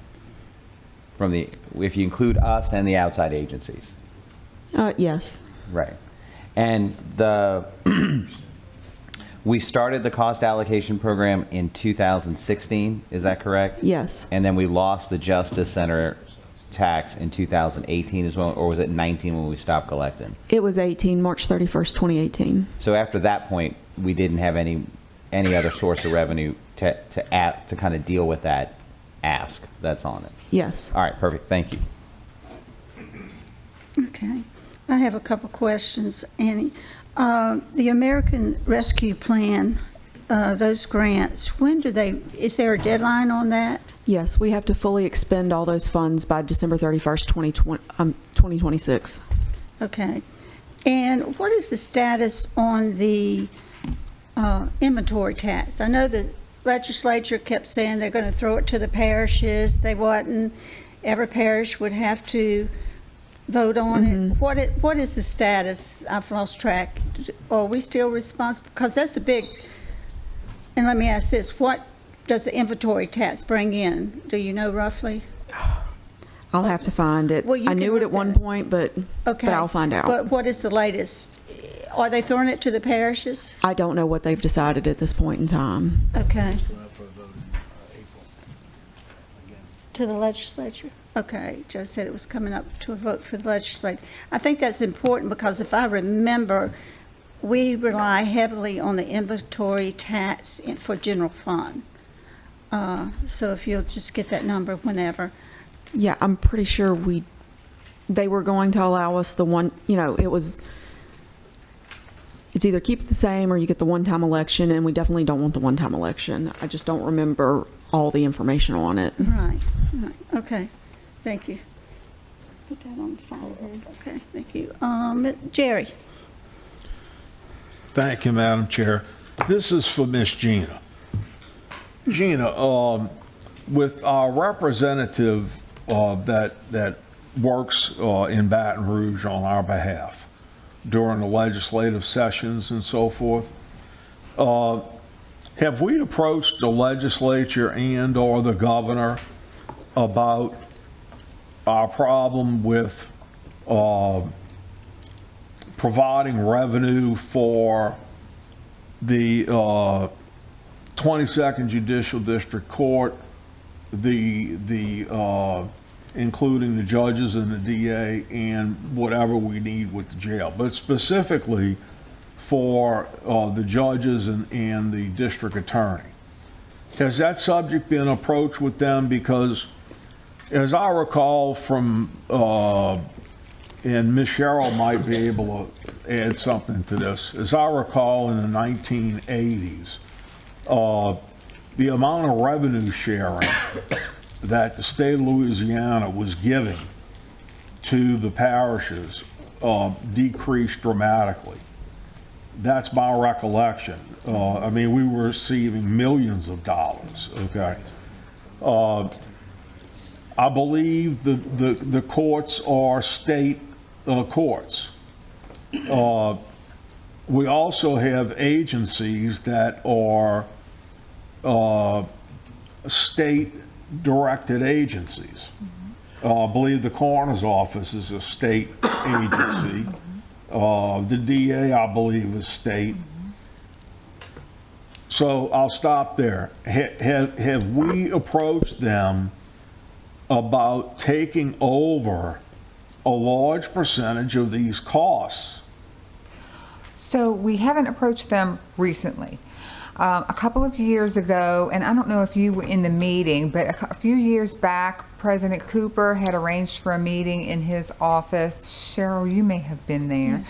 Yes. Where we approached the state legislators to see if they would assist us with state mandated costs, because most of the state mandated costs are agencies of the state, like the DA's office, right, the judges, all of those are their state offices.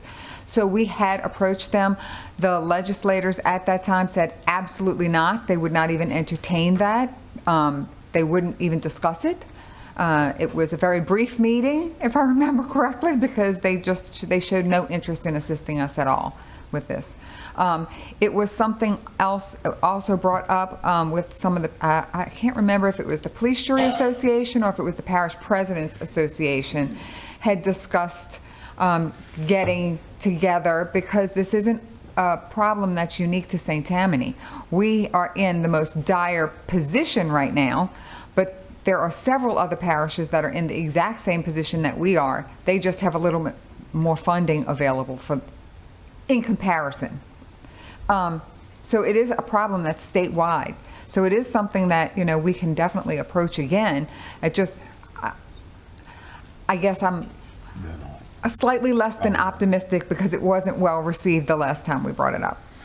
And correct me if I'm wrong, that delegation has changed markedly. Some have changed. Some. Yes. Yes. Quite a few have changed.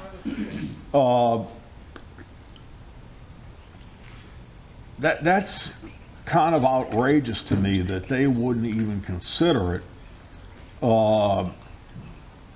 Doesn't seem like they had, Cheryl, any kind of a helpful attitude. No, sir, not really.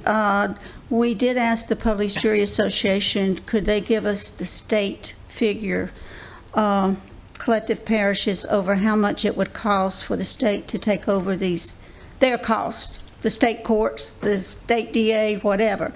And the police jury at that time said they didn't know.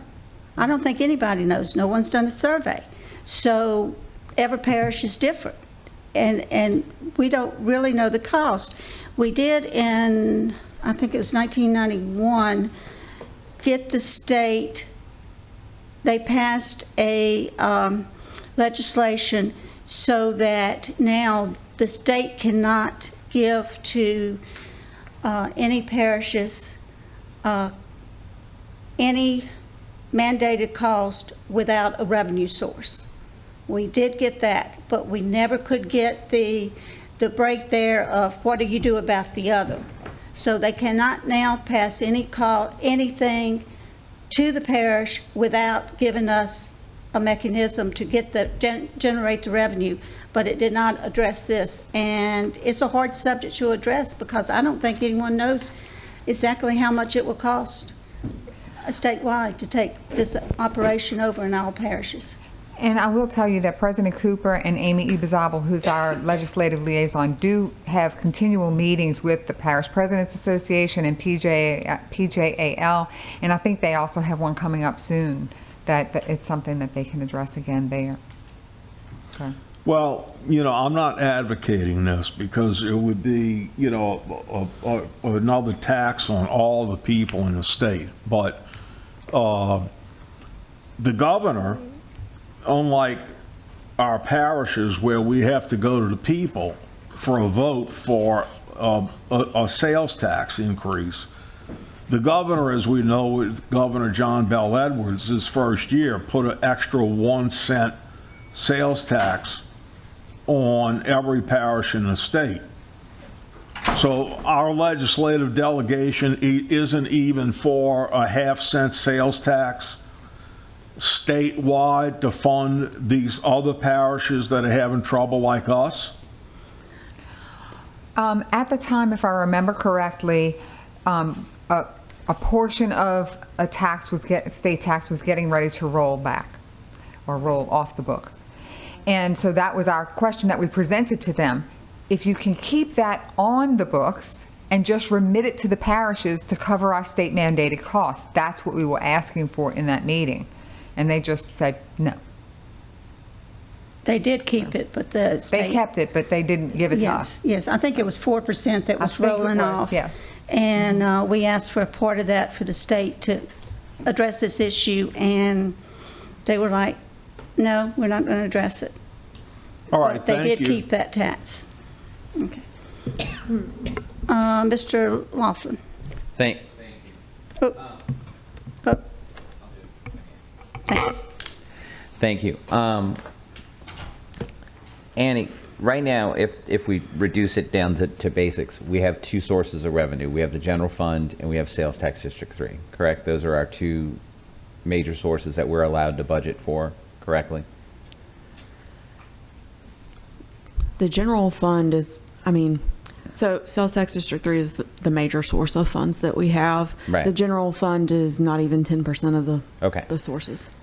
Now, this is going to be a problem for the next administration and the next council because that's set to sunset in 2031, correct? Sales tax District 3, yes. Yeah. If that nightmare situation would happen today, I know we would have absolutely no money to give to the outside agencies. Is that correct?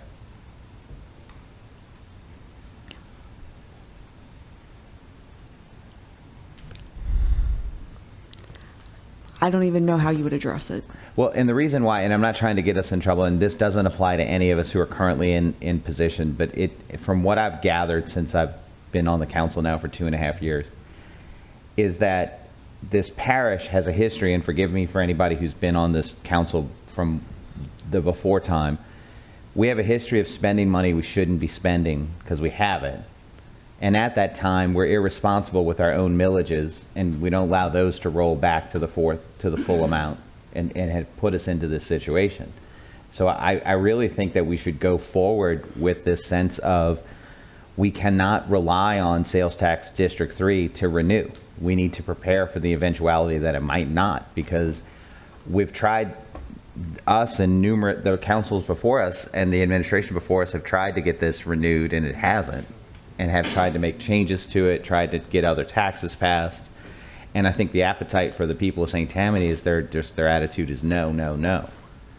So if that nightmare situation happened today, we'd be in a lot of trouble. Yeah, you would be. But I guess. Because I feel like we need to prepare for it. The thing is that you're not really supposed to save your money that way. The idea behind any of these taxes is that, and behind governments and fund accounting, is that The money you get for this year is supposed to pay for this year. You're not supposed to be saving it up for a rainy day. You're supposed to use the expenses, the funds you get today to pay for today. So, Thank you. you're welcome. David? Thank you, Chairwoman. I don't know if, Jeannie, I know we've talked before about the whole funding the DA as far as these warrants. I know one of the things that has been mentioned is Jefferson has, for as far as population-wise, we should be much higher. Sorry. So, thanks. And now I see Amy's back. Is that I know one of the things we're missing is stacking warrants and also additional warrants, which would provide an additional revenue source. And I think, considering how much I understand Jefferson Parish has, that we are due for a lot more. Is this a conversation that is going on with the legislative delegation? Okay, so the warrants have to be requested by the DA. We can't request the warrants. I do think it is something that he's questioning, but you'd have to ask that question of him, because that's not something we can do. And I also wanted to mention, Amy just sent me a text that the October 2nd meeting, the state mandates will be discussed at the October 2nd meeting that she's having with the Parish Presidents Association. Okay. Any other questions? No questions? Okay. Annie, thank you so much. Great presentation. Thank you. Thank you. All right. That's gonna be hard to follow that. Thank you.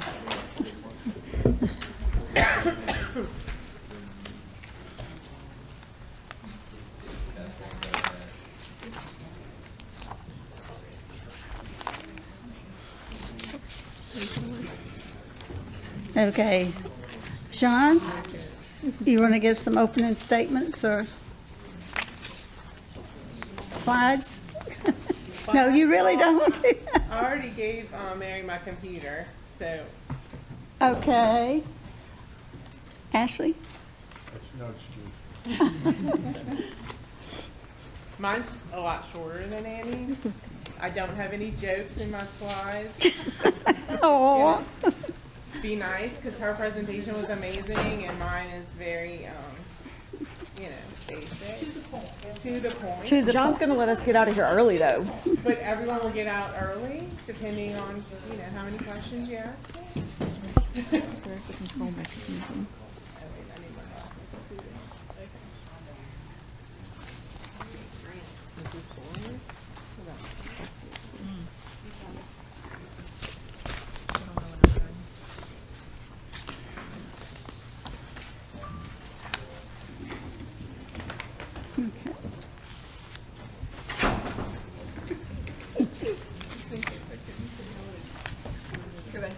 Oh, perfect. Is this on? Now. I'm on. Okay. I know you all know, but for the public, I'm John Harris, Director of Grants for St. Tammany Parish. And I'll just get started. Department of Grants, year in review. So this is a list of my staff. Including myself, we're a staff of 12. We have grant managers. The grant managers oversee all of the funding that comes in. They review compliance. It's not just accounting. Each grant that we get has a contract with it. It's an agreement, and our managers make sure that the contract is followed through compliance. Anything that goes through the project teams, let's say, for example, engineering, would go to engineering saying that the work was complete or the procurement was done, and then it comes to us for a compliance review, and then we put it into the system just to make sure that we're following all the regulations for the grant and really for St. Tammany Parish. We sort of do both checks at the same time. So I have Lacey, Shelley, Daynell, Annie, Perry, Bridget, and Christy. They all manage grants. Daynell also manages a program, which is the residential mitigation program, and Perry manages the Star Transit public transit system. And then on the other side, I have the coordinators. They're all programmatic. Jessica actually is the assistant to me, so she keeps me going. I love Jessica. Candy manages all the nonprofits and the public services that we work through with them. Holly does all the home repair programs, sewer, home repair, and the home ownership program. And then Jenny is our grant writer, and she also is over Keep St. Tammany Beautiful grants, not the program itself. Next. So, grants our portfolio, which is the total grant award. Know that some grants have match and some do not, but the total agreement that we are obligated to is for both sides of that equation. So we manage $319 million worth of funding, both federal and state. And then this year for 2025 so far, we have managed $169 million in projects and programs, meaning that money has moved. So you'll see the little asterisk on this. Apologize, I have a little cough in my throat. It says, see the grant summary report. That's not a joke, it's real. That is the big packet, and we can probably go through that after the presentation, because y'all probably have lots of questions about that. But that details the $319 million and the $169. So what do? We do agency coordination. So this will show you the different agencies that we work with. The majority of our work that we do is federal. 95% of our grants have some sort of federal hat. Either they're directly federal or they are a pass-through through the state from federal to a state agency to us. Our biggest funder is FEMA with $78 million. We have, the next would be the water sector funding is ARPA funding. So that's a pass-through, right? We have parish ARPA funding and our ARPA funding, and that's a total of $74 million. FTA is $21 million, HUD is $32 million, and capital outlay is currently $33 million, which includes priority 1, which we can use as cash, and priority 5, that's in a placeholder. So that's just outlining some of them. And I do have that here listed, and I can give that to y'all. You can see what each of the fundings, it details it a little bit better. I thought of that after I did the slide. The chart's kind of hard to read. And then we have department coordination. So we are the direct liaison to the agencies, and then we work with the departments. So you can see 34% is my department by itself. We coordinate with ourselves because we run 4 programs out of our department. But then we work with engineering, and utilities and development are probably our biggest service departments. Development is mostly because of coastal, working with Randy. This next slide will show you what I was talking about a few minutes ago, the grant types. So we have the direct federal, which is 31%, and then we have the ones that pass through the state, which is 64%. That's 95%. The other 5% are direct state grants. And we have a few private grants. Most of that's for animal services. But other than that, most of it is through the state. I do have another slide. These are the programs that I was talking about before. We have Star Transit, which is St. Tammany's public transit program. We just went through a study for that, and I'll talk about that in a second. We have the Residential Mitigation Program, which is Elevations. We have the Region 9 Arts Council, which is a state agency that we are dedicated to run. It's St. Tammany, St. Bernard, and Washington parishes. And then we have our entitlement programs, which is sewer repair, home repair, the home ownership assistance, and public service. So for my budget, which these are not necessarily things in my budget. Some are in my budget. Some are just things that as a department head and a director, and I've been here for 15 years, and seeing the growth that we've had over the last 15 years, these are areas where I think our department could use assistance or funding in the future. Knowing that funding is tight, however, it will help us better leverage the money that we get in.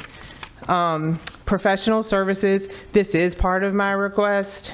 We do get grant administration support. That is primarily for the elevation program. We have a company, Solution, who we contracted with to help in capacity to run that program. So what happens is we put them in an application.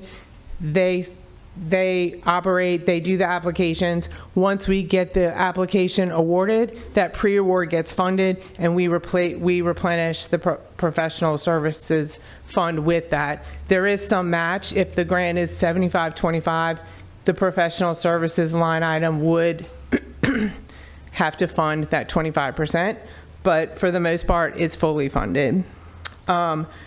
Star Transit Phase 2, this is also 100% funded by FTA. However, there may be some funding that we need to come up with upfront just to procure the services and then get reimbursed by FTA. I think it might be a good idea to have our transit consultant who did the study. They did a phenomenal job. Their name is Wingate. And they did a survey. They went back 10 years in our transit service, and they compared us to other transit systems that are similar in size and similar to the way we operate, and made some very good suggestions. The phase 2 of that is to do a little micro transit. So right now, most of our transit, the people that ride the buses are our elderly, disabled, and then we do have some private uses. They have mapped out where all the to and froms and all that and where it all goes. Predominantly, it's in Slidell on the eastern side of the parish and to our rural areas. But they've proposed doing a pilot micro study, and so this phase 2 would help us work with Wingate to do some more feasibility and figuring out how that would go. And then the other professional service request I have is for the arts. We have not done, and we are supposed to be, as a Region 9 Arts Council, we are supposed to be a resource for artists. And so with that, we have not done an assessment of that community and of the needs. It would be an assessment not just for the artists in the communities, but it's an economic development piece with businesses and other people that contact the Arts Commission for services like art installations, events. There's just different things that we've heard through our commission that's needed. And so I think an assessment is justified. We do have a grant from the National Endowment of the Arts to support a portion of that. The other portion I'm requesting through professional services. The next thing that is there is training. I do have training in my budget. It was pretty extensive in this 2025 budget, but for 2026, I reduced that.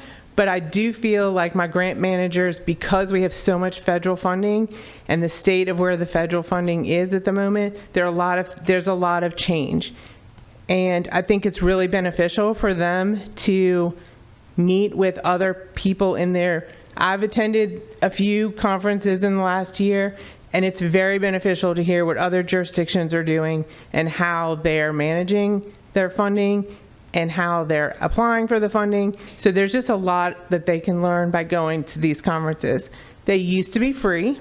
HUD used to do one for free, but they're no longer free. So that's where I have my training budget. I do have the grant software portion of licensing in the budget as well. This is because we do have all this information in Munis, but for the grants module itself, the report that you have that we're going to go through in a minute, that's all done by hand. We printed some information from Munis. We tied it back to Munis, so it ties to what's in Munis. But to get the detail of what's in each grant, my grant managers essentially are using Excel spreadsheets to manage the funding that they manage. And there's not really a workflow that can go through the department itself. And so the request is to have a software that allows for a workflow within the department to manage it, similar to how maybe a consulting firm would do that. I have met with 2 companies, and it's really expensive, so it's probably not in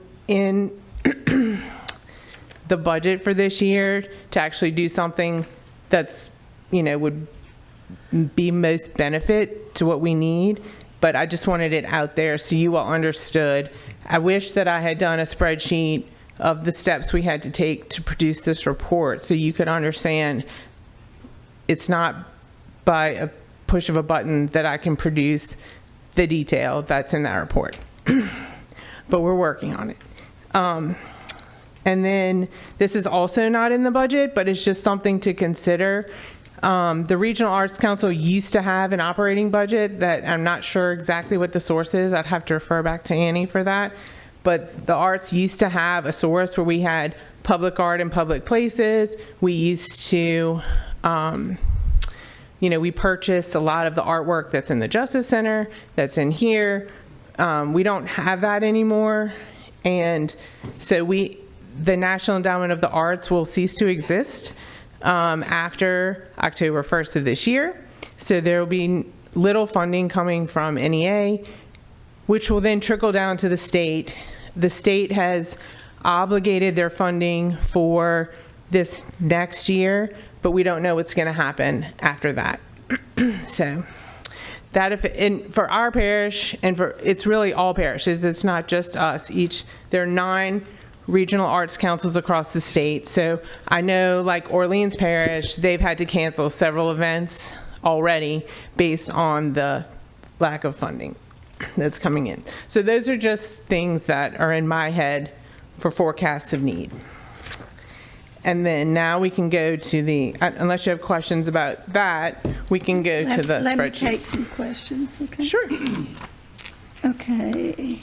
Arthur? Thank you. John, thank you for everything you do. If you could just give us, I imagine it's like 100x, but from what your department costs based compared to like what you manage and bring for us, we get multiples of return on investment, correct? Yes, it's like infinity %. Exactly. No, to be real, so if you look at the 2026 budget that is being presented, I think that it doesn't really show what's going to the general fund, but it's close to like $200,000 or $300,000, I think, that's hits the general fund versus the 300 or million that we made. You bring us so much more money in that it's... Well, yes, and just to be real about it, some of it, because we're a parish government, some of it is allocated, it's disaster funding, and then our President Cooper is actually the one that brought in a grant writer, and this new grant writer that we have, she is pretty good at what she does. She does a lot of research, and we're probably going to start utilizing her more. The idea is to maybe start meeting with the department directors like Daniel and the ones that have a lot of capital projects.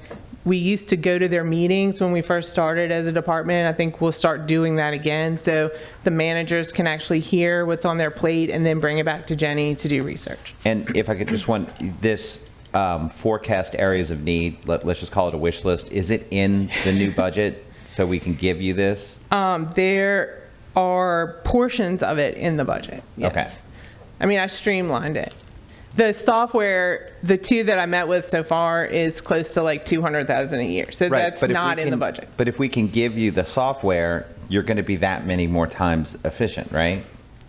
We would definitely be more efficient. And then you would get more But- grants. Theoretically. Right.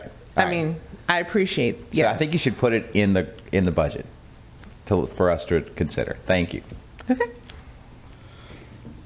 Okay. Joe? I did put a portion, a little small one in there, but not that.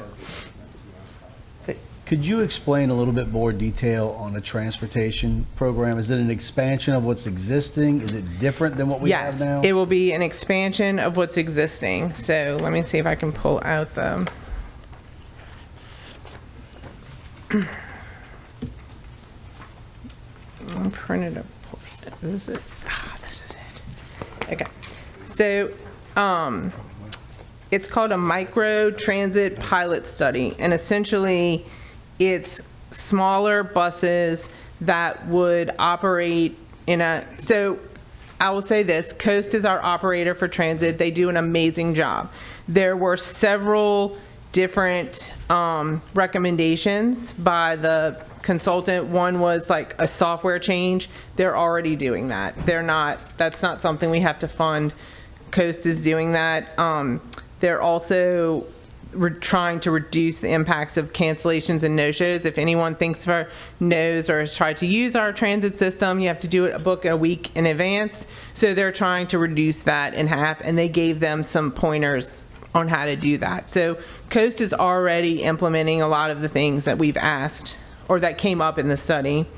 So this would be more, one of the other things they talked about was an increase in fares. That would have to come to the council if we were to increase the fares.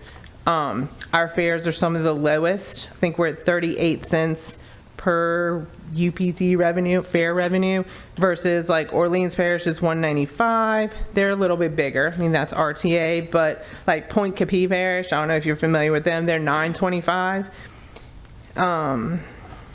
Ville Platte, 839. Those are more rural areas. There's two systems. There's a rural system and an urban system. The rural system is extremely expensive to run because we do a demand response service. It's similar to an Uber, but when someone schedules a ride, we go all the way to Folsom or Bush and back, and let's say that's an hour ride for one person. So versus an urban ride where you're picking up multiple people and staying within an urban transit place, you get more people per ride. So it's it's a little more expensive to run rural. And it's 100% elderly and handicap, or? Yeah. I don't have I can send you the details of the ridership, but yeah, it's predominantly for medical transport or transporting them to like little shopping events or things like that. And we do have a small percentage, I'd say maybe like 10 or 15%, that is, people using it to get to work and come back and things like that. I wasn't aware of that. Absolutely. The arts professional service, what is the cost on that? It's $50,000 and the grant is $15,000. And what does that do for St. Tammany Parish? I don't understand much about it. If you could just explain a little more. Yeah, so what that does is, and it's hard to put it in words at this moment, but what I would say is there's an economic development component to the arts. So there's a study that says that every ticket purchase to an event multiplies by 10. People go out to eat, they buy food, they pay a babysitter, they get an outfit. So the sales tax and things that get generated from an arts event, it's a multiplier. And so what we've seen is that there's a way to be a resource for the artists and for the region. And because artists need resources, the last time we did this, there were things like, and these are big ideas, but things came back like we need a performing arts center, we need a children's museum, we need a major art gallery, we need, a lot of people say, oh, we want the orchestra to come here. So we've actually spoken to the orchestra, the New Orleans orchestra that does the event on the lakefront. They used to do it at First Baptist in Covington. So they've outgrown some of those spaces, and they would like to we would have just more entertainment and bigger venues coming to here, which businesses like to see that. So there's I'm not the big economic development speech person. I understand you get that. But I think you might understand my point. So what this does is the state did it at a state level, and now the regions are doing these assessments. And essentially what it does is it takes the needs of your citizens, the actual artists, the patrons, the people that are involved in festivals and things like that, and it determines what the need is, so that when we budget, and it's a very little bit amount of money, we get like maybe $50,000 a year from the state but it helps us know where to put those resources and not just first come, first serve, like, oh, these people want to do this event. It helps us know and make more of a strategic determination of where we should put the funding that we do get, so we can maybe leverage it a little bit more. The other thing is we operate under a government agency. Some of these art councils are nonprofits. So one of the recommendations is to maybe set up a nonprofit, but this would help us determine if that's something we could or should do for Region 9. Okay. To help generate more funding in a way that we can't do it as a quasi-government council. Okay. And this is like for stuff like you are involved with, Maureen? Yes, ozone. Ozone? Okay. Thank you. Sure. She is assisted in training programs that are done during festivals. And for anybody who's familiar with Ozone, and we've been around a while now, you know, the goal of Ozone is to establish the business of music in St. Tammany Parish. And we were working with Chris Massengill. We took a trip to Nashville.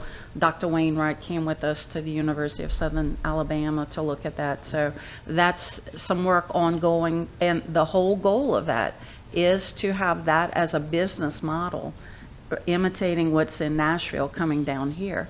So they provide some funding for some of the educational symposium type stuff that's offered during the festival. And we've had people from 14 states coming, but most of the people that utilize those funds are here in St. Tammany. Other people just listen to it while it's being presented, but there is definitely an economic component to that. Think about that, 14 states worth of people coming in hotels, restaurants, all that other stuff. It's a nice economic engine.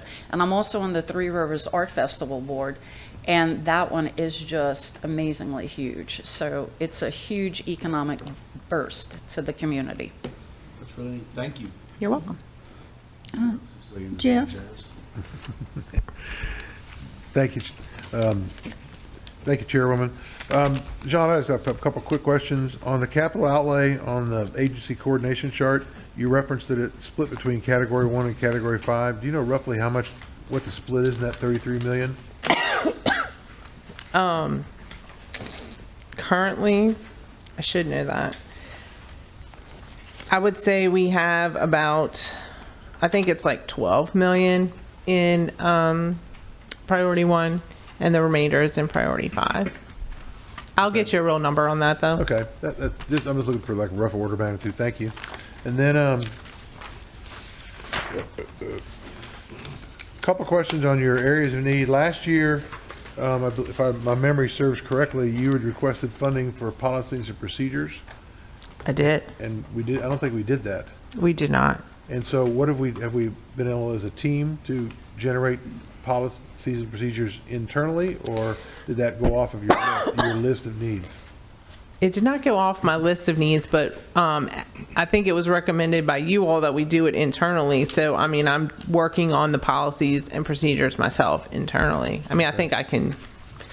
We are required, because of some of our federal funding, to have an internal audit review of some of our funding. And so when they do that, I'm incorporating some of the things that they have in there into our updating our policies. And that's a goal for the end of this year, to have those policies updated. Okay. On the Star Transit Phase 2 that's referenced here, would it be appropriate to have your consultant or somebody from your staff brief the infrastructure team on the results of Star Phase 1? Yeah, absolutely. Okay, and I'd like, if we could also get a copy of the report from the Phase 1, that'd be great. But I'd like to go ahead and put that on our list of opportunities. For Yeah, I mean, we can have Wingate do the presentation. I think they would, they were very thorough, so they did a great job. Sounds as much like infrastructure as almost anything else we talk about. And then on the grant software, does that grant software that you're talking about, either one of the programs or ones that you're looking at, is it a hardcore requirement or hard requirement that it integrates directly with Munis, or will it operate outside of Munis and then you have some kind of importation? Most of them would operate outside of Munis, and then would be able, one of them actually works with Munis. I think the two I saw demoed so far, just in a very high level, both integrate with Munis. So they both don't have to have a sneaker net, you have direct data transfer. Yeah, I think it's like I don't speak that, but yes. Okay. Grant would be the one, if this went much further, Grant would be the one to decide if it actually talks the talk. Okay. But from what they've told me is, yes, it could be an import-export, so we wouldn't be double entering anything. Okay, thank you. Sure. What's the cost of that software? The first one came in at $200,000 a year. Yeah, it's a lot. Is that a one-time integration? No, And it's an annual fee. That's, Yeah, it's a lot. that's, Why it's not in my budget. I was being realistic about it. And I'm still looking. There might be, so there were 4 on my list. I've listened to 2 of them. Both of them, the one I just said gave me a full pricing sheet. The other one gave me an estimate and it was a little bit less, but not much. And so I'm still looking. I'm still on the look for something that can work. Can the Munis people help you with that? Can you reach out to them to see what will go Works there? with Munis. Yeah, so that's sort of where I started, but they're just a little pricey. That's all. So we're still looking. David? So that you don't have to do it. Thank you, John. As you know, one of my interests is the litter cameras. Yes, So I do know that. what is the status of that, and what do you think for next year? Because I would anticipate as many as I can. If there's enough, I would request a lot. So, and what is the process going to be? So this year we received enough for one. Each site requires 3 cameras. So we were only, the status of the grant is we're waiting for the grant agreement from the state. However, since that was awarded, I think that the state is very proud of this program and wants to incorporate it all over the state. So we have requested I've talked to President Cooper about it, so he could talk to the Lieutenant Governor, and then we're also talking to our person that we talked to for the grant to just say, hey, we would really like, when we put the application in, I think we had 3 spots that we put into the grant, yours being one of them. So we were going to request at least to get the other 2 spots funded. And then, I think we can continue to do it. So the status of it is we just are waiting for the grant agreement so we can put it on budget. And then the bumpers, is that also in the same thing? I know the Lieutenant Governor talked about that at the same time. You had the cameras and then the bumpers that stopped in wet areas, trash from flowing. There might have been another term. I'm not sure about the bumpers, but I can look that up. Okay. It was another term where basically in certain areas it would stop trash from continuing to flow down in the water. So I thought it was part of the same program as I recall. It's probably part of Keep Louisiana Beautiful. Yes, yeah. Which is the parent. So they have different programs. One is the cameras, another is probably these bumpers, which I just have to look that up. Okay, thank you.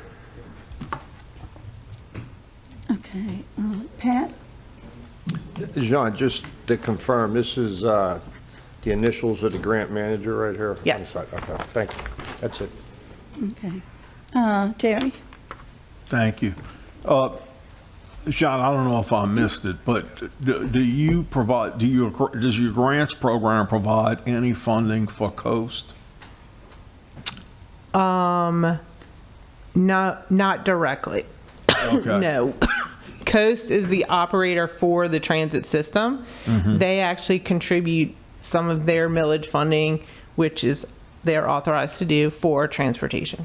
Okay, thank you. You're welcome. Sean, you was talking about your budget. When you're looking for grants, how do you proceed?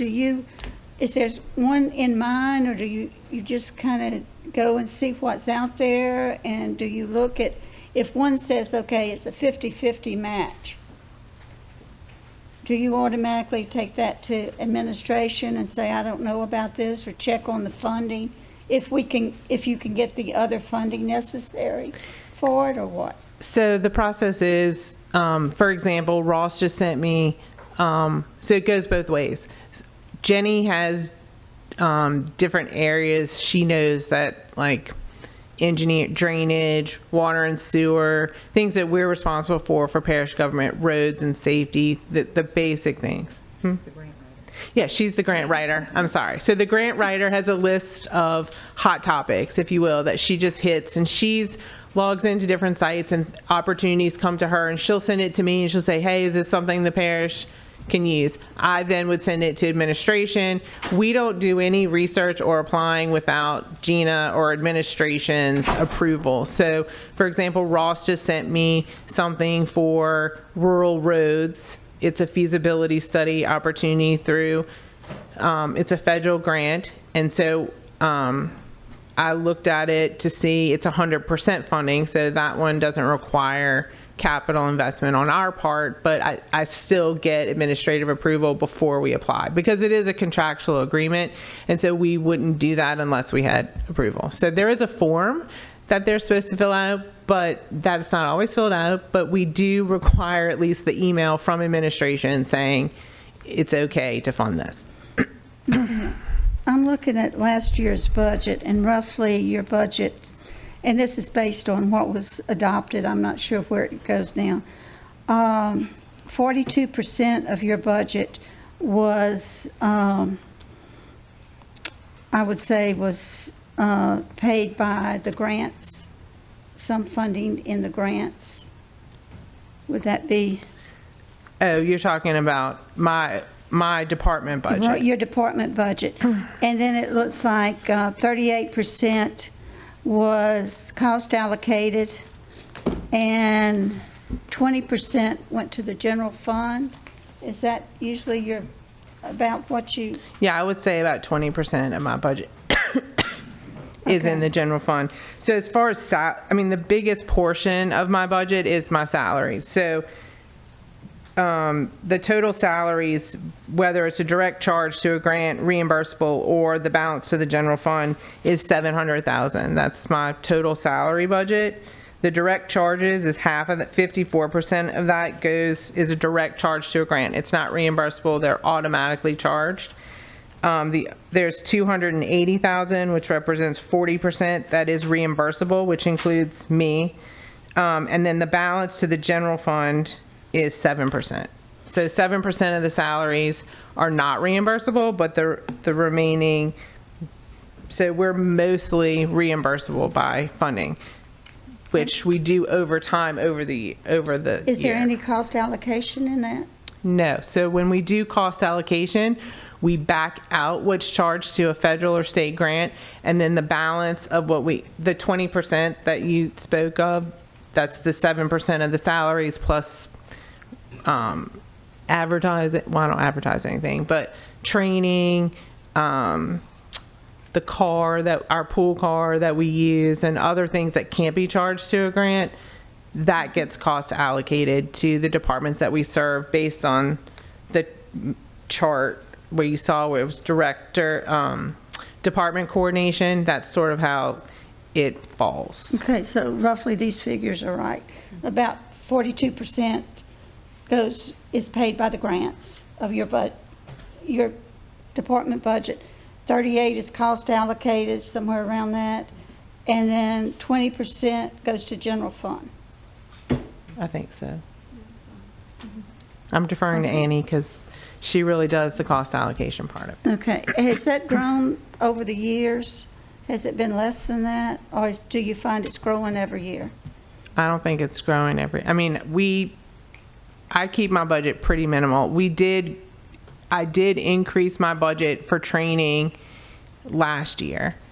That was the biggest jump I ever had, was last year, because I put a lot more training for my grant managers, which we are probably going to use some of that for this year and next year. But other than that, my budget has stayed relatively the same. Okay. And when we had the rental assistance program, we were able to charge some of the overhead to that because the STRAT program used a lot of our resources, like the copy machine and office supplies and things like that. So it might have gone down, and then when it may appear that it's going back up, but it just is going back to its original ask.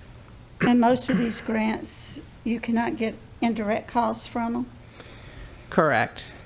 FEMA, we can get some indirect costs, but I have to prove that Daynell it has to be directly related to what she's doing, and the same with HUD. Those are our two major federal funding agencies. The only two that we would have the option to charge some type of overhead cost to, and would be FEMA and HUD, and it has to be directly related to the service we're getting the funding for. Okay. Jeff, you had a question? Yes, I do.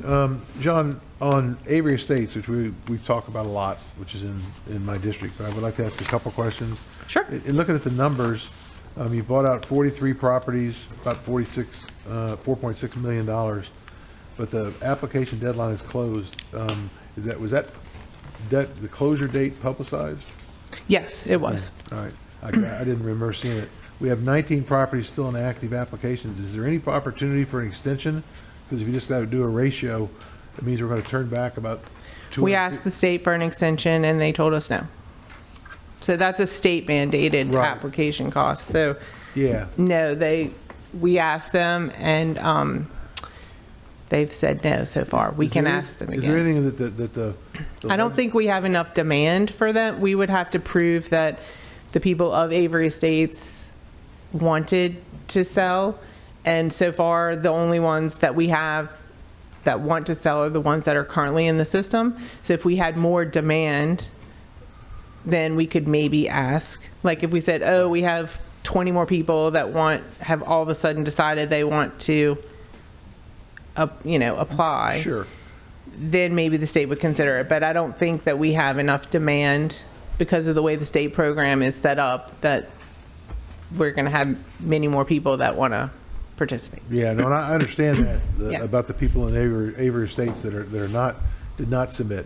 But we had City of Covington was also included in that same line item. Mm-hmm. So there was some expansion that took place at some point in time so it was just not uniquely tied only to Avery Estates. My perception is that there's demand for housing buyouts beyond just that, but is there any way that we could work with our legislature to have this either extended and or the scope expanded, or is this just a program where it is what it is? We have asked several times for the scope to be expanded. The Covington expansion, so it's a little cul-de-sac, if Yeah, you will. I'm aware of it. And it's the land in front of it, so it has to be land that is contiguous. So we can't buy like one lot here, one lot there. We've asked for some of that, and they've denied it. We did ask for some other properties that were in Slidell. I think one was somewhere near Carr Drive and another one, but they denied it because the application period, the grant actually ends at the end of next year. Right. And so to process all of that between now and then, the state just said no. But there's absolutely, we can talk to our legislative delegation about it. I mean, what's going to happen to the funding, it's reimbursable. So the money that we don't use will stay with the state, and I'm sure they will reallocate it somewhere. So we could absolutely discuss that if we had specific areas where we had contiguous pieces. And it's a coastal grant, so it would have to be something that has a benefit to coastal restoration, because it originated with CPRA, went through the state, and we are operating it and managing it on behalf of the state. Okay, no, I appreciate that part. I Sure. know how we were doing it, but I did not know how closely it was tied to coastal restoration. So that clears it up as why we couldn't, for example, expand it to include properties that are contiguous with FEMA properties we've already purchased in French Branch, for example. Correct. Well, Okay. yeah, possibly. Yeah. Well, I mean, you could present that. I feel like French Branch is close enough to the coast that it could maybe help. But we would have to have some sort of support to show the restoration part of it, or the coastal benefit of that. Okay, well, that might be something we should talk about. I feel like French Branch does connect to the Fritchie some kind of way. W15, so it's right on it, so. that's more of a Daniel question. Okay. I don't know. I'm not an engineer. Well, we'd have to work with you, but thank you very much. Sure. That may be an avenue for us to try to keep this money from going back to the state. Absolutely. We don't like to give money back. Or to put some links Ever. into it. Thank you. Okay. If everyone looks, there's the 8-page spreadsheet. This is the grants. I don't think we're going to have Sean go through them, but if you look and highlight something, if you have a question, maybe get it to Mary, so then we can have, okay. Pat, you want to say something? no, I thought you were opening it up for questions. Oh, well, we'll just, if you have any questions, you can, after you look at this, it's 8 pages. Feel free to send to Mary and ask that. Pat, you have a question? No, that's fine, that's fine. Okay. And one question I will ask, I see that on the FEMA, those will come to an end next year. Is that the first ones? And I think that is the house raising, is that? the Correct. Yeah, it's house raising and some of our disaster funding that we got for some drainage projects. All of the I have another one if they don't have it. Let's see. In the folder. No, that's okay. Okay, sorry, you were interrupted. That's okay. It's both the elevations and any disaster funding that we got for drainage projects too. All of it, the disaster itself ends on those dates. Okay, I see one on here, it says project closed. Edens, Eddins Canal? Edens Canal, yes. What, failure of BCA, what happened? So these are Katrina funding. These projects, once they were phased projects, so they went through the design phase. Once that was submitted to FEMA and they went through their EHP, which is their environmental piece, it was the time lapsed and the costs were prohibitive. They didn't, so in order to get this funding, we get the funding allocated to us, and then we have to present projects so that are included in our hazard mitigation plan or listed as an alternate in the application. And anyway, these projects went in, they were designed, and then once the design happened and pieces of them we had recommendations by FEMA and it went back and forth with engineers, and Daniel can probably talk about the project specific, but it didn't meet the benefit cost analysis, which is a 1.0 ratio. And so it's being withdrawn. Okay. And the same thing happened with Ben Thomas, which are both Katrina grants. I think Ben Thomas, Daniel has a way to fund that locally. I know the design portion was done locally. Okay, and I see you have some grants that on the bottom of the page, it looks like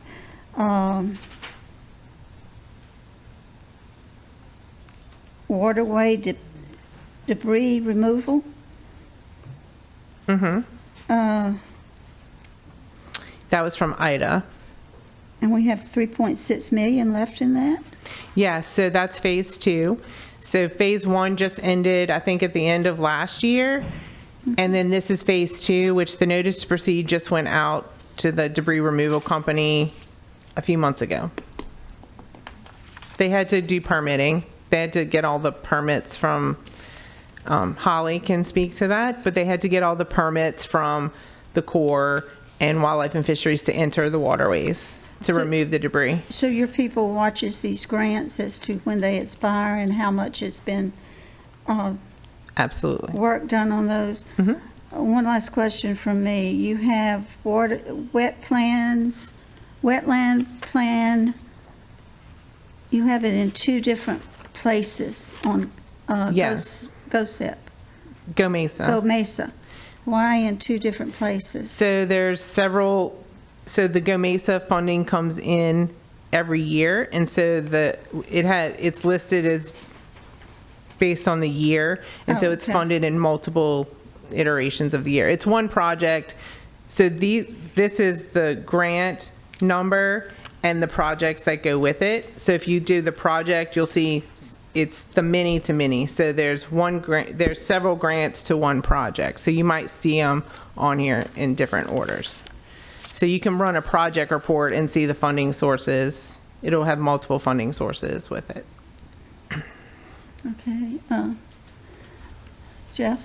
Yeah, following up on Chairman Tanner's questions on that Ida waterway debris removal. Is Holly overseeing that, and Public Works oversees, and Yes. they pick the target areas? They're the ones that plan where. work is No, done? they do not pick the target areas. The target areas are picked by NRCS, which is the federal agency. What's So- NRCS stand for? Oh, I'll get. Sorry. National, it's through USDA. So Okay. essentially, it's strictly for waterway debris removal. So we get that, we had it for Katrina as well. So they go and they come do an assessment of all the waterways. They actually have to walk through some of them, and they don't dredge or anything. It's strictly debris that is on the banks of the water that you can get, they pick it up. Some of it has to be hand picked up. So there's a contractor that removes it, and there's a technical assistance that oversees it because there's permits involved. So Daniel did the permitting for the waterways, and then Holly's over the removal part. And then there's a technical assistance part that makes sure that we follow the permits that we received, because NRCS cares a lot about that.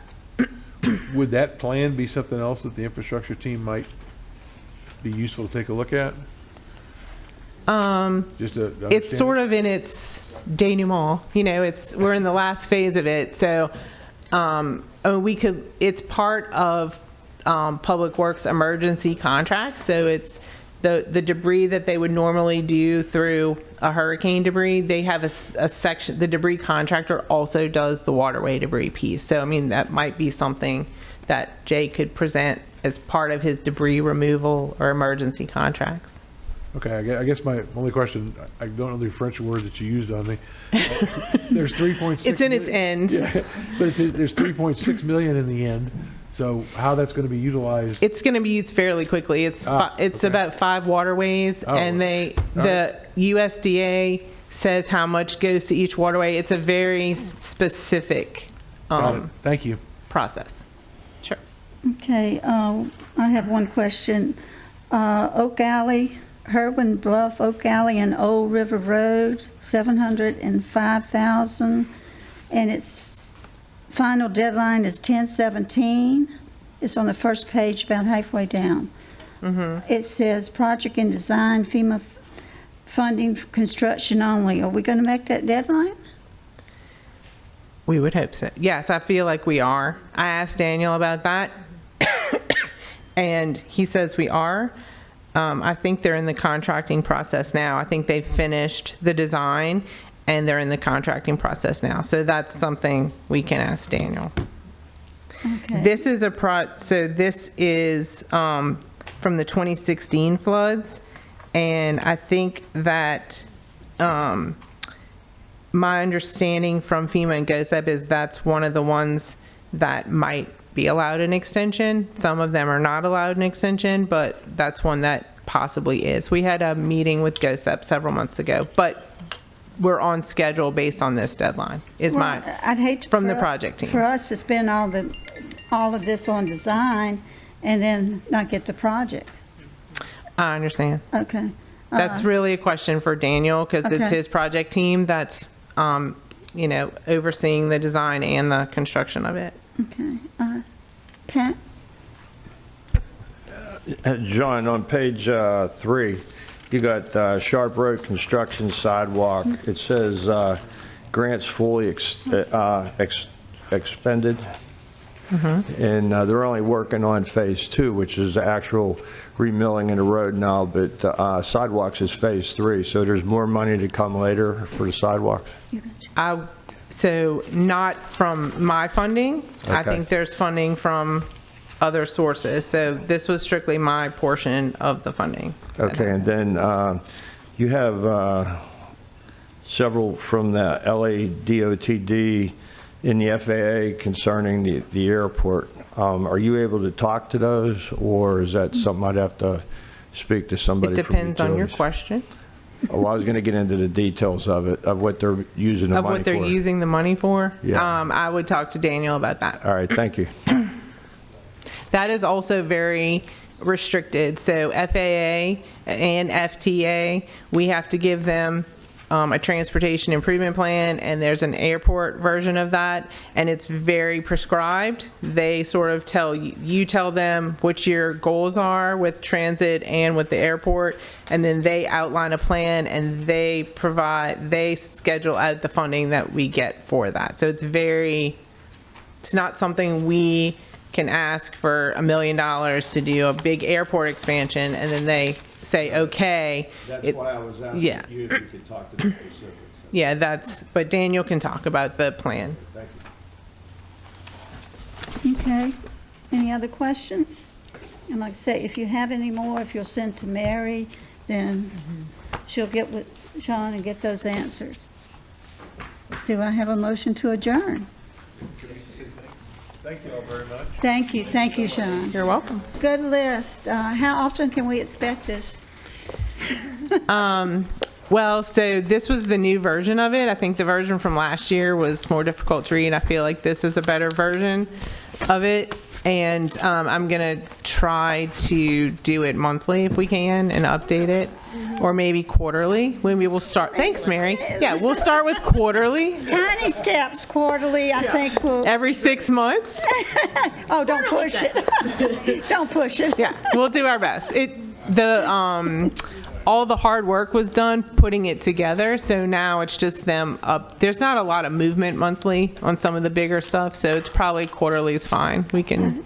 Thank you, Sean. Good Sure. job. Very Jeff? good kickoff. Just to say it's a very good kickoff to this process.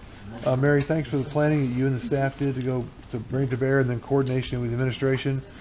You guys have set a pretty high standard for the rest of the team that's going to be presenting out of the administration, so we very much appreciate that. Annie, again, thank you very much for all that you've done to incorporate so many changes that we talked about when you were coming on board in the time frame that you have. So you and your staff obviously need to be appreciated. So thank you. And don't you want to thank me for running the meeting? And thanks to my buddy Chairman Tanner, who ran the meeting. He pounded That's not that gavel necessary, every but time thank he you. needed to. Thanks. Thank y'all. We're adjourned.